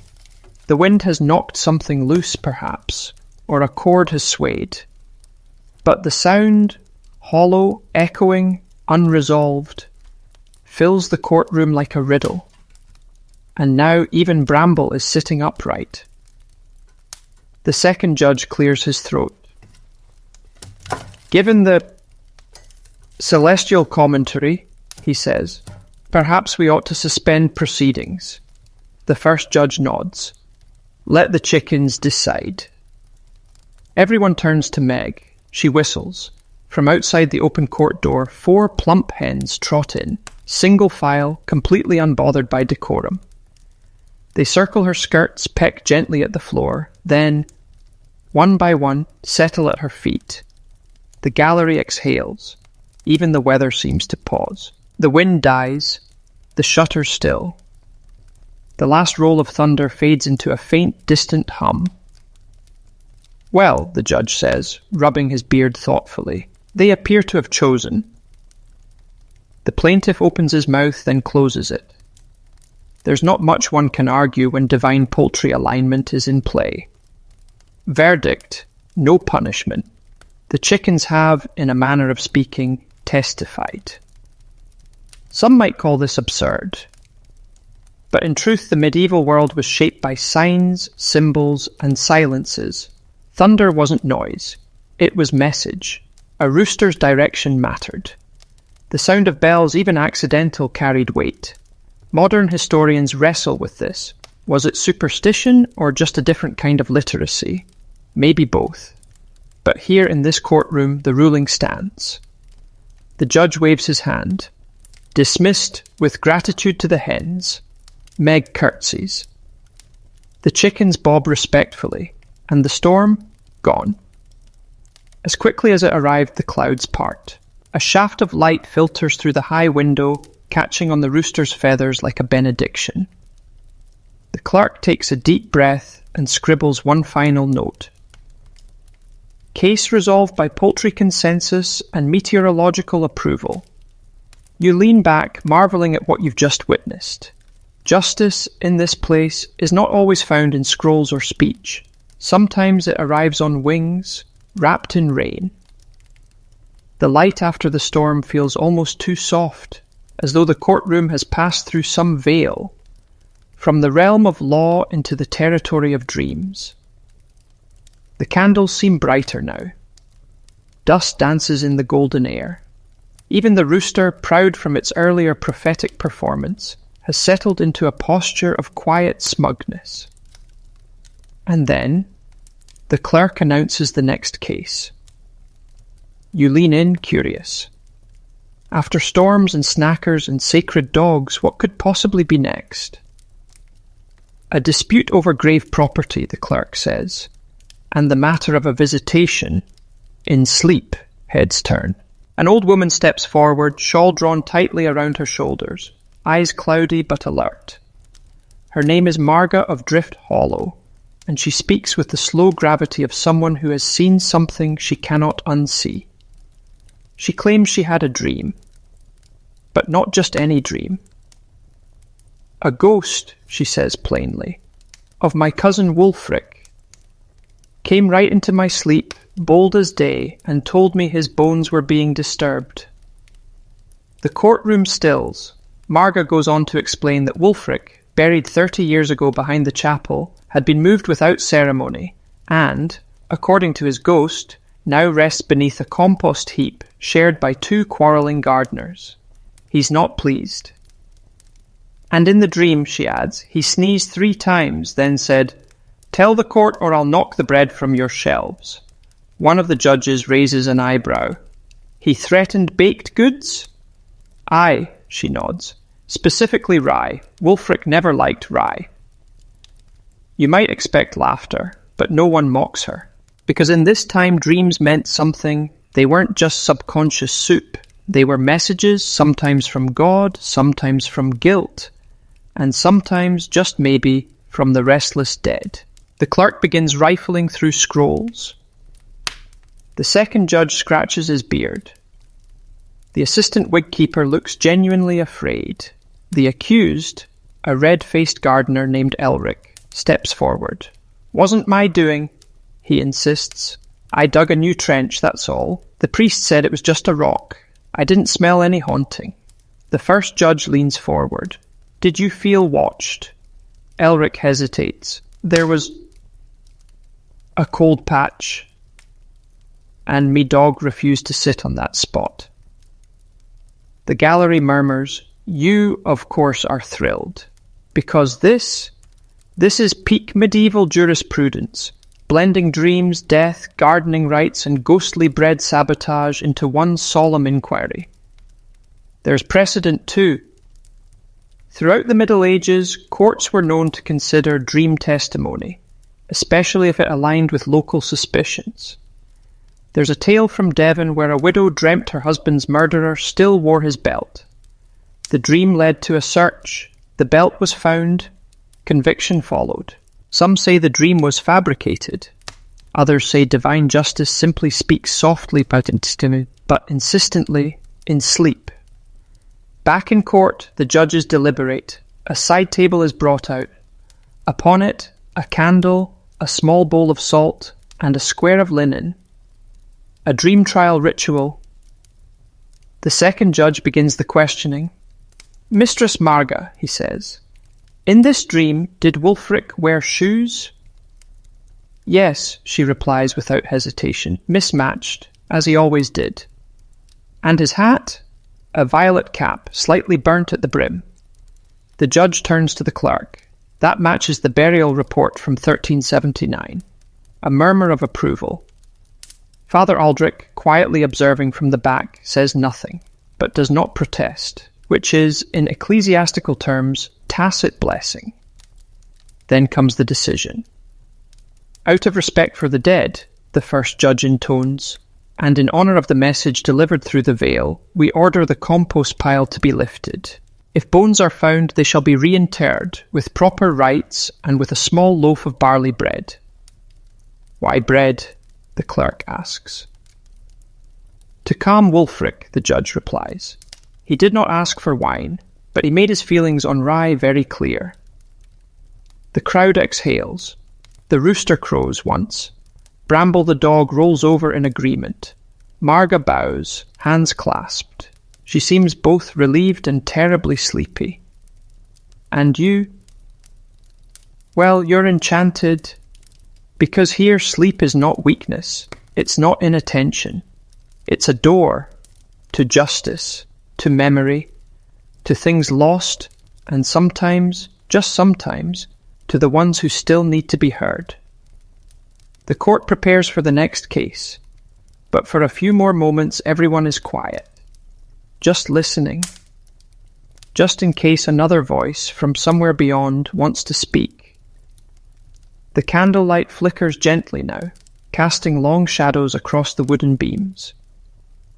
The mood in the room is unusually still, like the moment just before a page is turned in a thick, dusty book. You shift slightly on your bench, expecting the next case to return to matters of land or livestock. But no.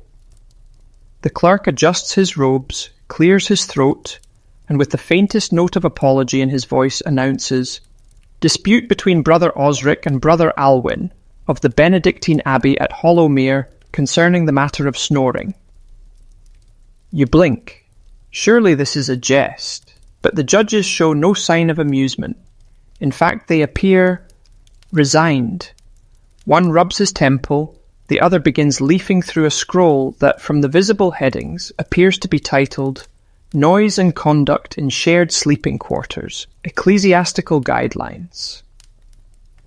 Brother Osric enters first, tall and pinched, with the look of a man who has not slept in 3 nights and wants everyone to know it. He moves as though every footstep is an accusation. Behind him follows Brother Alwyn, shorter, rounder, with a contented glow and a soft rhythm to his breathing, as if he might doze off at any moment. The contrast is almost theatrical. They both bow and the clerk begins reading the charge. That Brother Alwyn, despite repeated requests and multiple nudges, continues to emit nighttime sounds at such volume and regularity as to disturb the peace, productivity, and spiritual clarity of Brother Osric. The clerk glances up. That is to say, he snores like a possessed ox. Several people in the gallery snort into their sleeves. The rooster pecks the floor, unbothered. The judge raises a hand for order. We will hear testimony. Brother Osric steps forward, face tight with fatigue. Each night, he begins solemnly, I retire to my cot with prayers for silence and the hope of dreams. And each night, without fail, I am met with the ungodly blare of Brother Alwyn's nose.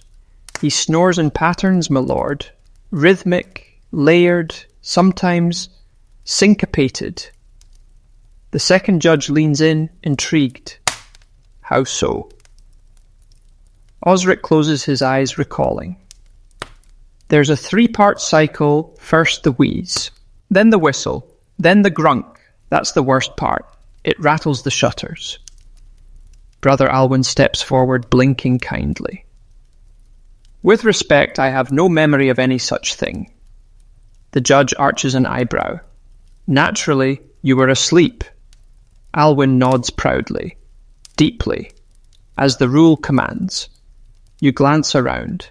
No one seems to know what to say, because while this might sound petty, monastic life was built on routine, order, and shared space.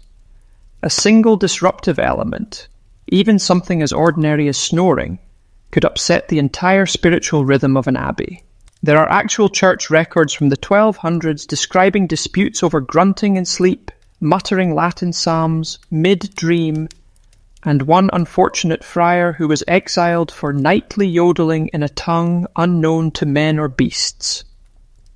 And so, yes, this is technically a court-worthy case. The clerk, trying to be helpful, suggests a pillow of herbs. Brother Osric shakes his head. We tried that. He just clutched it like a baby owl and kept honking.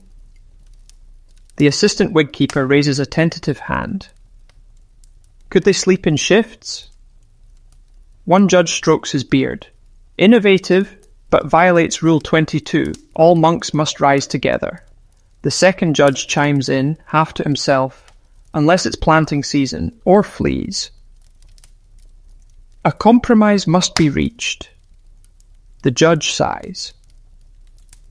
What then does Brother Osric seek from this court? Osric replies firmly. Separate quarters, or a gag. The rooster crows softly as if offering commentary. Alwyn looks mildly hurt. I have never gagged another soul. Not others, Osric snaps. Your own snout. A pause. Then the judge nods. This court acknowledges the suffering caused by nocturnal emissions. The gallery titters. Of the nasal variety, he continues, we order the construction of a sleeping partition between the 2 beds, 2 cubits high with wool batting. Brother Alwyn is to sleep facing the wall. Brother Osric shall be granted 2 extra dried lavender sachets, refreshed weekly. A murmur of satisfaction rolls through the room. Brother Alwyn bows. I accept this and will pray for quieter dreams. Brother Osric bows lower. I accept as well, and will finally sleep. The clerk records the ruling under the official header, Case of the Benedictine Barricade.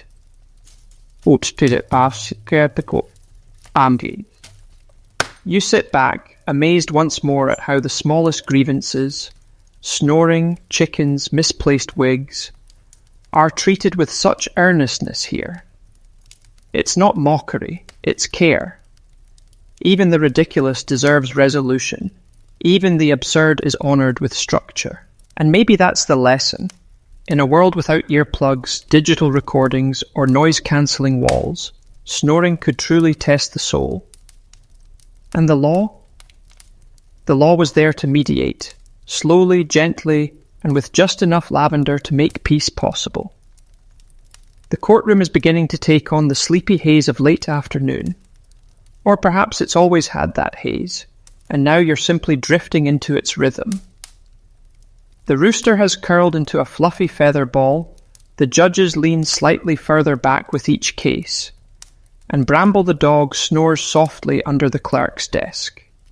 And yet, as the clerk clears his throat again, you sense something a little livelier in the air. Next case, he announces. A grievance brought forth by one... He squints at the parchment. Tomlin the Vibrato, a minstrel of itinerant persuasion against a goat. Name unknown. You sit upright.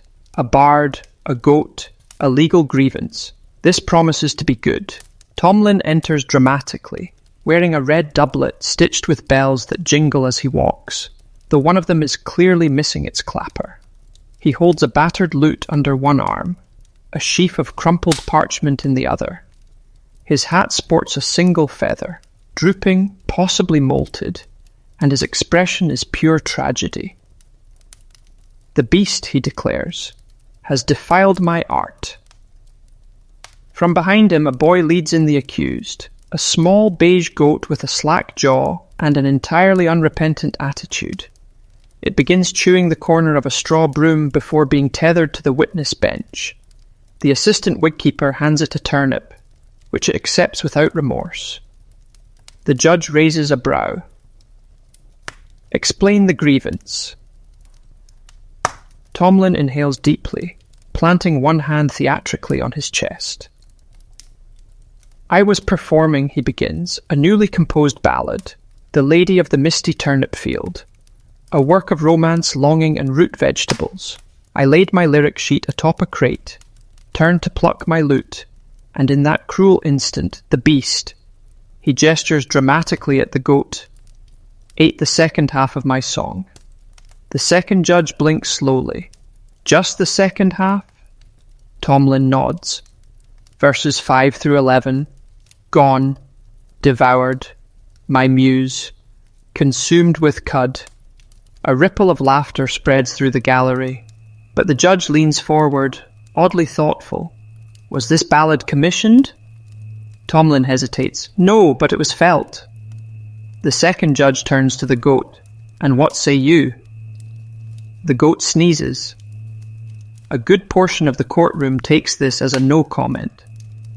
Now this may seem absurd, and it is, but medieval courts occasionally heard cases involving animals damaging property, even if that property was musical or imaginative in nature. There are legitimate records of pigs being charged for destroying manuscripts, cows for knocking over candles in scriptoriums, and once in Saxony a goose accused of interrupting a wedding rehearsal by honking in the key of despair.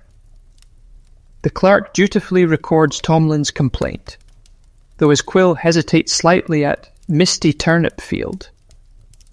The judge turns back to the bard. "Have you attempted to recreate the missing lyrics?" Tomlin looks horrified. "One does not simply recreate verse 11. It contained a metaphor so delicate, I can no longer recall it." The goat lets out a long, suspiciously satisfied bleat. The judge pinches the bridge of his nose, "Yes," again, and sighs. "You seek restitution?" "I seek acknowledgement," Tomlin says, drawing himself to his full, jingling height. "That my art was violated, that this goat owes the realm a ballad." The courtroom is quiet for a beat. Then the assistant wigkeeper raises her hand.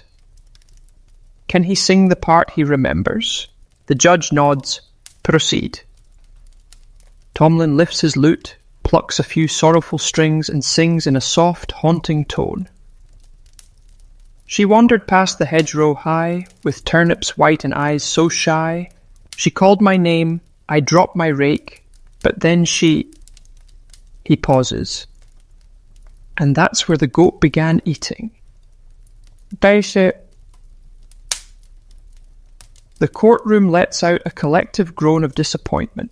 Even Bramble the dog whines slightly, perhaps moved by the unfinished tale. The judge stands slowly, with the posture of a man who's about to do something completely ridiculous in an extremely official tone. "This court," he begins, "recognizes the poetic merit of the Lady of the Misty Turnip Field, and acknowledges the tragic loss of verses 5 through 11. He turns toward the goat, who is now chewing on the witness bench. "As reparation for the artistic interference, the goat shall spend 2 afternoons tethered in the town square, wearing a placard that reads, 'I ate the ballad.'" Gasps of delight. Tomlin places a hand over his heart. "I accept." The judge adds, "And the bard shall be granted access to the public posting wall to recompose and share the surviving lyrics. And whatever verses the muse returns to him, turnip-based or otherwise." Tomlin bows deeply. Ballads will rise again. The goat sneezes a second time. The clerk finishes the record, and you, now fully awake from laughter, marvel once more at this strange little world, where goats can be defendants, art is sacred, and melancholy songs about vegetables are worthy of legal defence. Perhaps the law is not blind here. Perhaps it simply has excellent comedic timing. The court, still gently echoing with the memory of Tomlin's lost verses, eases into a softer stillness. The judges sip from clay cups of barley tea. Bramble returns to his post beneath the clerk's feet. The goat is escorted out with surprising dignity, a piece of lettuce offered as a bribe to wear his sign without chewing it. And then, the next case is called, and with it the air shifts again. The clerk speaks with hesitation. Case of Edric the miller's son, accused of petty theft, offering as defence a prophetic dream. There's a groan from somewhere near the back. Edric, a wiry young man with the fidgety energy of someone constantly trying to look innocent, steps forward. His tunic is unevenly laced. His hair sticks up in patches, as if sleep, or guilt, had rolled through it like a plough. He bows awkwardly. "I come before you not as a thief," he says, "but as a witness to a vision." The first judge sighs. "Is this the bread incident?" "It is, my lord." The incident, as the clerk recounts, a loaf of honeyed rye bread, freshly baked and left to cool in the window of Widow Malday, disappeared sometime after Vespers. A trail of crumbs led directly to Edric's cart. He denies the theft. His explanation? He dreamed of a loaf with wings. "It flew into my arms," Edric says earnestly. "Still warm, it spoke to me. It said, 'Take me, Edric, I was meant for you.'" A long pause, the rooster sneezes. The judge leans forward. "You're claiming divine provisioning via bakery." "I'm claiming fate," Edric replies, hands raised. "I merely followed what the dream had already shown me." The second judge mutters, "We should have let the goat testify again." But here's the strange part. This isn't the first time someone has claimed a dream as exoneration. In medieval courts, dreams were often feared, respected, or at least tolerated as potential omens. If a dream involved a saint, a strange creature, or a glowing object, it sometimes shifted the weight of a case, if not the verdict. There's even a record of a man in Flanders cleared of breaking into a cheese cellar because he dreamed of St. Ulrich pointing at a wedge of Gouda. The cellar owner dropped the charges, convinced the saint approved. So now Edric invokes the tradition. "My dream was vivid," he insists.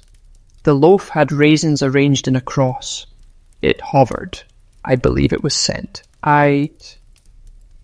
Widow Malday, a sharp-eyed woman with a shawl-like chainmail, steps forward. "He's dreamed before," she growls. "Last month, he dreamed that my orchard had free pears." The courtroom chuckles. The judge holds up a hand. "Let's examine the facts." Crumbs were found. Raisin impressions matched the ones in the widow's missing loaf. The cart smelled faintly of cinnamon. Edric interjects. "Or it could have been a symbolic dream.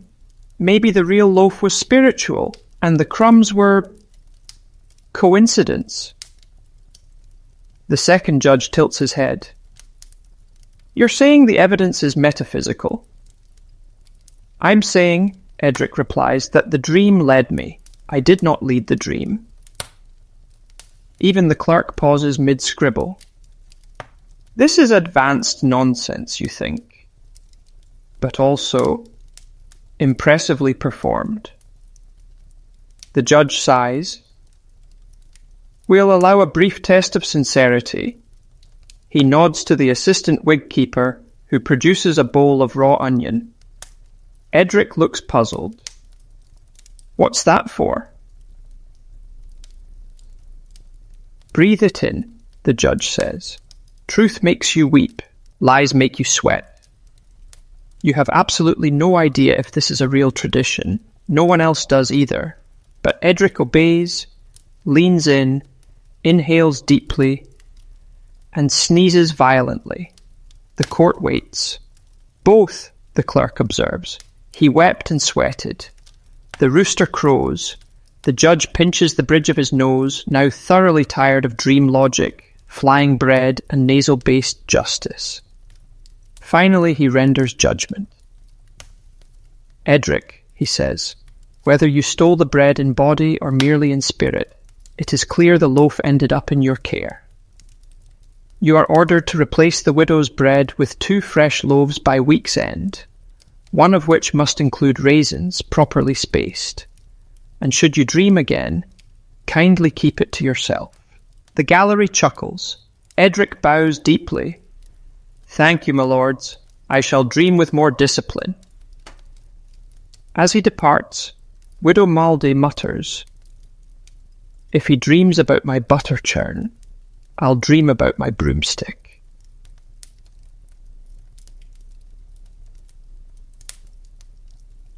You sit back once more, oddly content. In this courtroom, truth is rarely simple. It weaves through dreams, crumbs, and goat-shaped metaphors. And yet somehow it emerges, not with a gavel's crack, but with a smirk, a sigh, and the soft rustle of parchment under candlelight. The air has grown even heavier now, as if time itself has begun to nod off. The candles burn low, the ink dries slower, and the very walls of the courtroom seem to exhale between cases. You're beginning to wonder if the court itself might eventually fall asleep, one bench at a time, when the doors creak open again. This time it's not a goat or a baker or a bard, it's a nobleman, or at least someone pretending very hard to be one. He's dressed in stiff velvet, gold buttons straining heroically across his middle. His boots shine, though one is clearly unbuckled.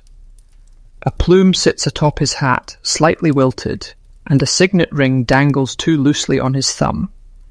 He is escorted by 2 guards, not as a prisoner, but with the caution reserved for men who may faint or offend someone at any moment.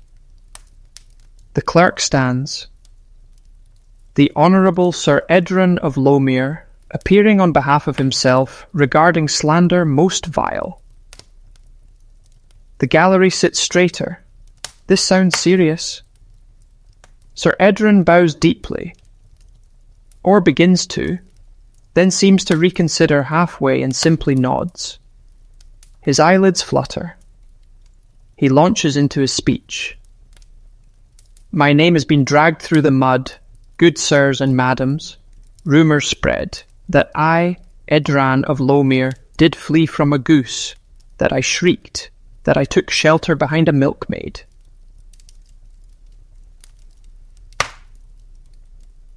He lifts a trembling hand. This is a most grievous lie. The second judge glances at the rooster. The rooster remains mercifully neutral. Sir Edron continues, but his tone begins to waver. I am a knight of modest standing, yes, but valour beyond poultry.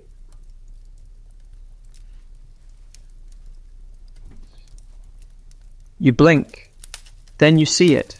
His eyes drift, his knees soften, his voice slows to the syrup-thick cadence of someone losing the fight with gravity, and then, mid-sentence, he slumps back into the witness chair and begins to snore. Not the soft, polite snoring of Bramble the dog. No. This is a noble snore. Sharp at the start, rattling in the throat, with a peculiar wheeze at the end like a cork being slowly drawn from a bottle. The courtroom freezes. Someone coughs. The clerk looks to the judge. Should we? But the first judge holds up a hand. Let us observe, Sir Edron mumbles in his sleep. Then, and this is when it turns, he speaks. Not the goose, not again. By the cross, it had fangs. The room stares. Milkmaid, to arms! And then quite clearly, I was brave. I was zzz. You can't help it. You snort. Because now the case has changed entirely. What began as a slander trial has evolved into a legal quandary. Is dream speech admissible as testimony? While under oath, the second judge scratches his beard. He was sworn in. The clerk nods. He began conscious. But is a dream under oath still under oath? The judge muses aloud. This, it turns out, is not without precedent. There are 13th century references to dream truths being considered in cases involving visions, prophecies, and one odd affair involving a man who confessed to watering his neighbour's beer, only to recant when awake. The confession was dismissed, but the beer remained watered. Here, though, Sir Edran has not confessed. He has elaborated. The assistant wigkeeper raises a finger. Maybe it's his true self talking. The judges consider. Meanwhile, Sir Edran stirs again. No, not the feather. It's got a monocle. Then silence. Gentle breathing. One very elegant drool. The second judge leans in. Clerk, what was the original charge? The clerk unrolls the parchment. He demanded public denial of goose-related cowardice, compensation in eggs, and a sonnet of apology to be read aloud in the marketplace. Bye-bye. The judge sighs. Well, he's certainly provided evidence that the goose incident has left a mark.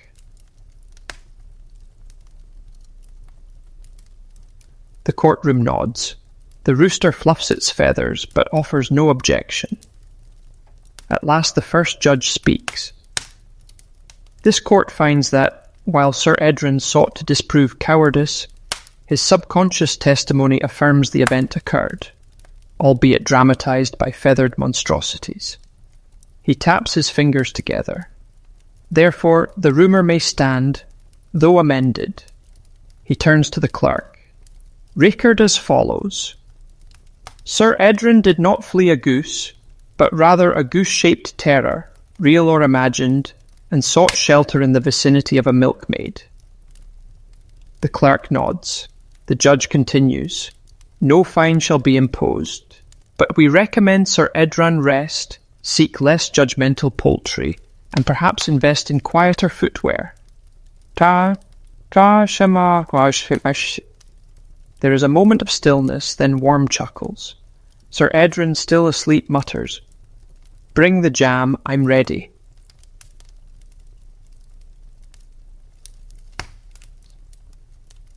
You exhale. This court, odd, slow, dream-laced, continues to surprise you.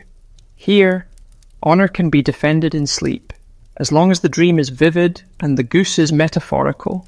Justice, after all, may rest. But she listens while you dream. The clerk's quill hasn't even dried from Sir Edran's unconscious musings when the next parchment is unfurled. He reads the title aloud, adjusting his glasses like a man already regretting what he sees. Complaint by one Aldwyn of Briar Alley. Against his neighbour, for nightly noise of such magnitude that it allegedly cracked the ceiling plaster and rattled icons from the wall. The judge, eyes tired but intrigued, mumbles, What sort of noise? The clerk clears his throat. Snoring. A ripple of muffled laughter moves through the gallery. Aldwyn steps forward, gaunt, sleepless, and wearing a pointed expression that suggests he hasn't smiled since the last harvest festival. His cloak is stiff with dust, and his boots leave a trail of plaster chips as he approaches. I live beneath Thurston the Thatched, Aldwyn begins, and every night I am besieged by thunder not from the skies, but from his very nostrils. From the gallery a few snorts, one person gasps, It's him! Apparently the legend of Thurston's snoring is already something of a local myth. Aldwin continues, voice rising like a kettle. Icons have fallen, dishes have trembled. My uncle mistook it for a mild earthquake and fled to the latrine with a bucket. The judge raises a skeptical brow. And you have proof? Yes, Aldwin says dramatically and gestures to the side. In comes a wiry man with soot-blackened hands and a large brass bell slung over one shoulder. This, Aldwin proclaims, is Gowan, our village bell ringer. He has trained ears. The judges glance at each other. The second one mutters, Well, that's new. Gowan steps forward, nods with all the gravitas of a cathedral architect, and produces a plaster shard from his pouch.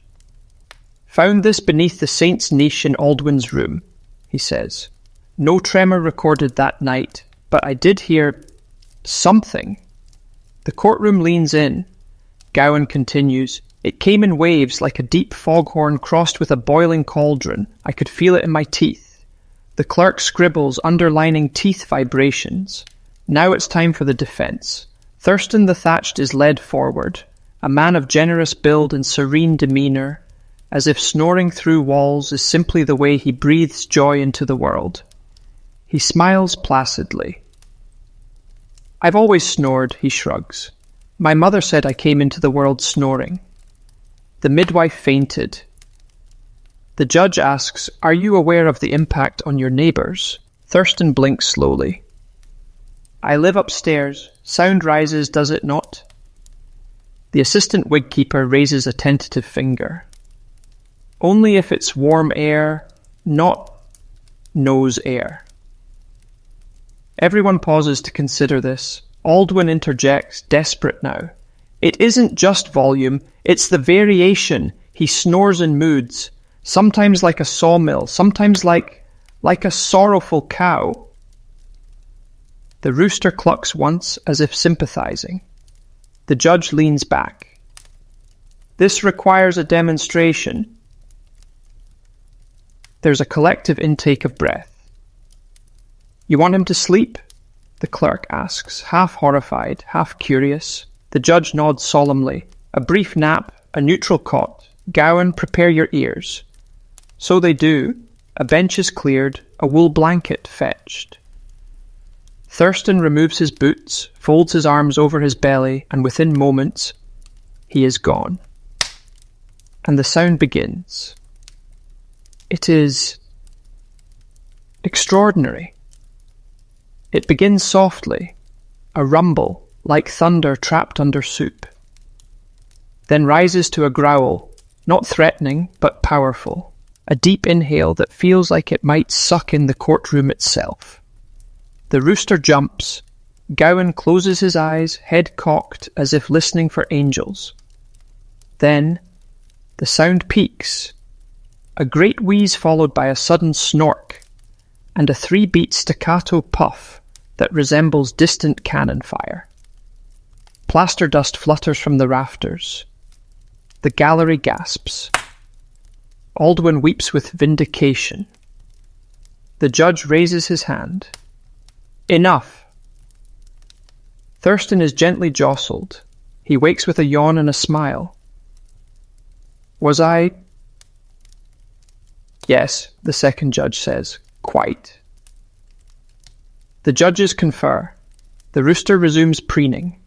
Gowan holds up 2 fingers, decibels unknown, but felt in the spine. Finally, the judge delivers the verdict.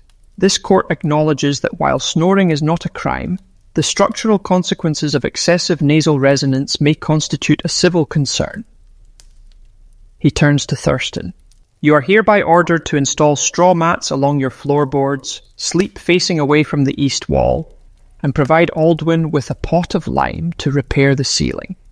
He adds, and once a week you must sleep at the far end of the barn to give the alley a rest. Aldwin bows with gratitude, and the saints shall sleep again. Thurston just shrugs happily. I always liked the barn.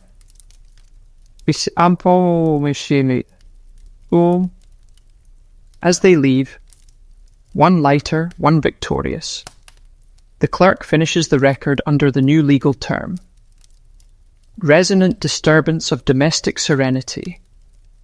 You lean back, stunned and delighted, because only here in this strange, drowsy little court could the bell ringer be an expert witness, a snore be legally measured, and peace be restored with straw, lime, and a weekly barn rotation. This is not law as you knew it. It is slower, softer, and somehow far more human. You barely have time to marvel at the court's recent ruling on thunderous noses before the doors creak open again, revealing a figure draped in layered fabrics of every colour imaginable. Indigo, rust, moss, and a particularly offensive shade of mustard. Bangles jingle on his wrists. A pouch at his hip emits a faint smell of burnt thyme and wet wool. He sweeps into the courtroom like a gust of overly confident wind. The clerk, blinking warily, reads the note he's just been handed. This is... Master Veleran the Whispering, itinerant seller of mystical wares, here by his own request. The second judge sighs audibly. The first judge squints. This isn't a trial, is it? No, my lords, says Veleran with a theatrical bow so deep his pouch spills a cascade of pebbles, dried herbs, and what may have been a petrified lizard toe. I come with solutions, not complaints. You lean forward. This should be good. I have heard, Veleran says, gesturing grandly, of the epidemic of snoring that plagues your court. The groaning nostrils, the sleep-fracturing nasal cyclones.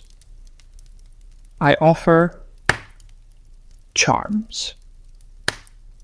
He reaches into his pouch and produces a handful of small objects, knotted cords, bronze discs etched with spirals, and what appears to be a shriveled bean tied with horsehair.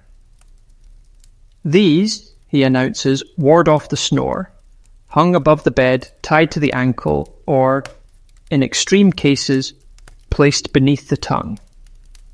The clerk raises an eyebrow. That last one seems risky. Veleran beams. Only if you swallow in your sleep. The courtroom is now fully engaged. Even the rooster looks intrigued. The judges glance at each other.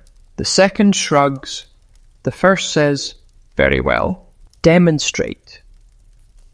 Veleran strides to the front, selects a charm, the bean hairball one, and offers it to the clerk. To test its power, he says, simply hold it near your throat and speak. The clerk looks deeply unconvinced but complies. He clears his throat. This is absurd. Hic! He blinks. Hic! Excuse me, hic! The charm drops from his hand. Hic! Veleran steps back, horrified but trying to look wise. Ah, it appears he is overly receptive to charm energy, a sensitive vessel. The assistant wigkeeper raises her hand. I think he's cursed. The judge leans forward. Clerk, were you cursed? Hic. Yes, hic. No, maybe. The room is descending into barely suppressed chaos. The rooster lets out a panicked balk. Bramble the dog starts howling softly. The bell ringer, still present for unknown reasons, begins humming in E minor. Veleran claps twice.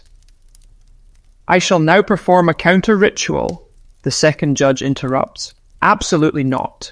We already have one sleeping dog, one honorary rooster, and a bard who thinks turnips are romantic metaphors. We will not add spontaneous chanting. Veleran pouts. The judge turns to the clerk, who is now hiccuping in rhythm with his ink scratches. You'll recover, probably. He faces the merchant. Master Veleran, while we appreciate your concern for our collective nasal afflictions, your remedies appear to come with side effects. Veleran tries to speak, but the judge raises a finger. As such, the court issues the following ruling. You may sell your charms, but only from a stall no less than 12 paces from any place of sleep, judgment, or livestock.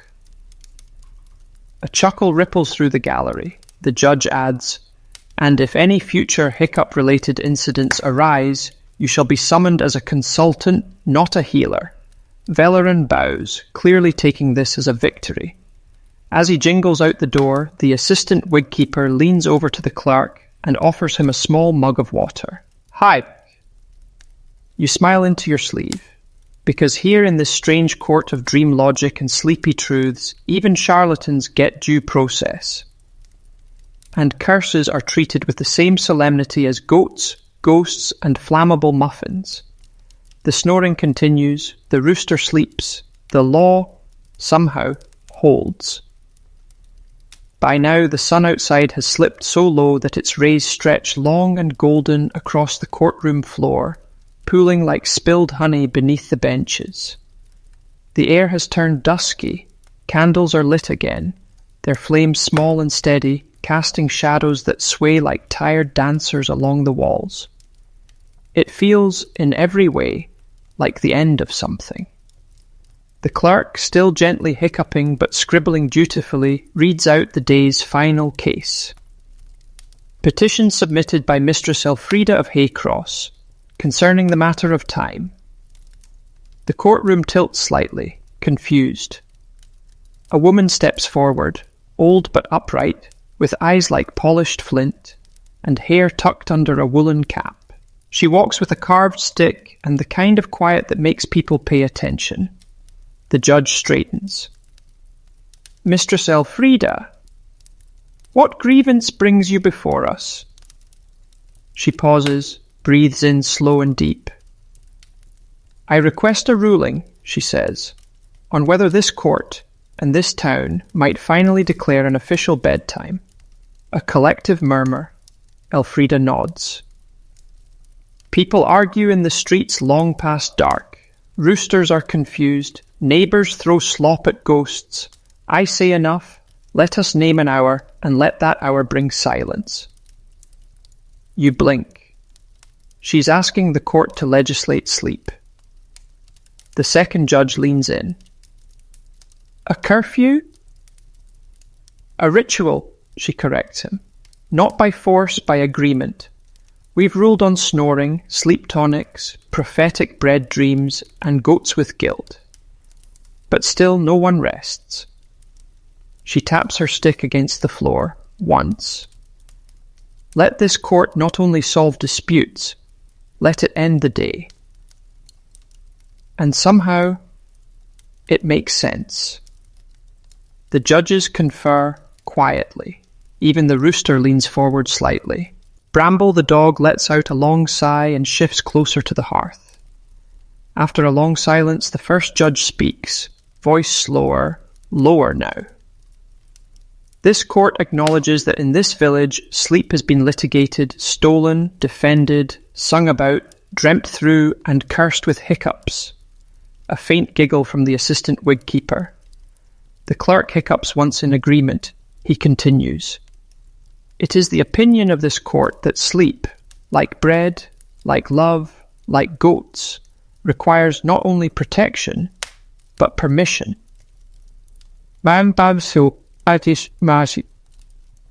He reaches for a small bell. Therefore, from this day hence, the hour of the 10th candle mark, when the moon rises and the third rooster would, in theory, crow, shall be honoured as the gentle bell. He pauses. During this hour, no accusation shall be made, no chickens tried, no bards perform, no charlatans peddle charms. All shall return to their homes, lie down, and listen for silence. The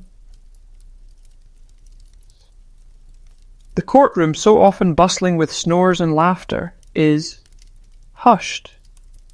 And then, as if in ritual already born, the assistant wig-keeper tiptoes to the hearth, lifts a small brass bell, and rings it.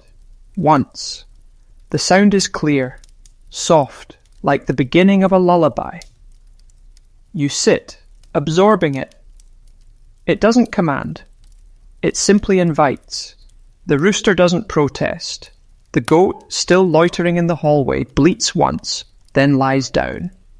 Even Velerin from his freshly positioned stall 12 paces away seems quieter than usual. The judge closes the final scroll.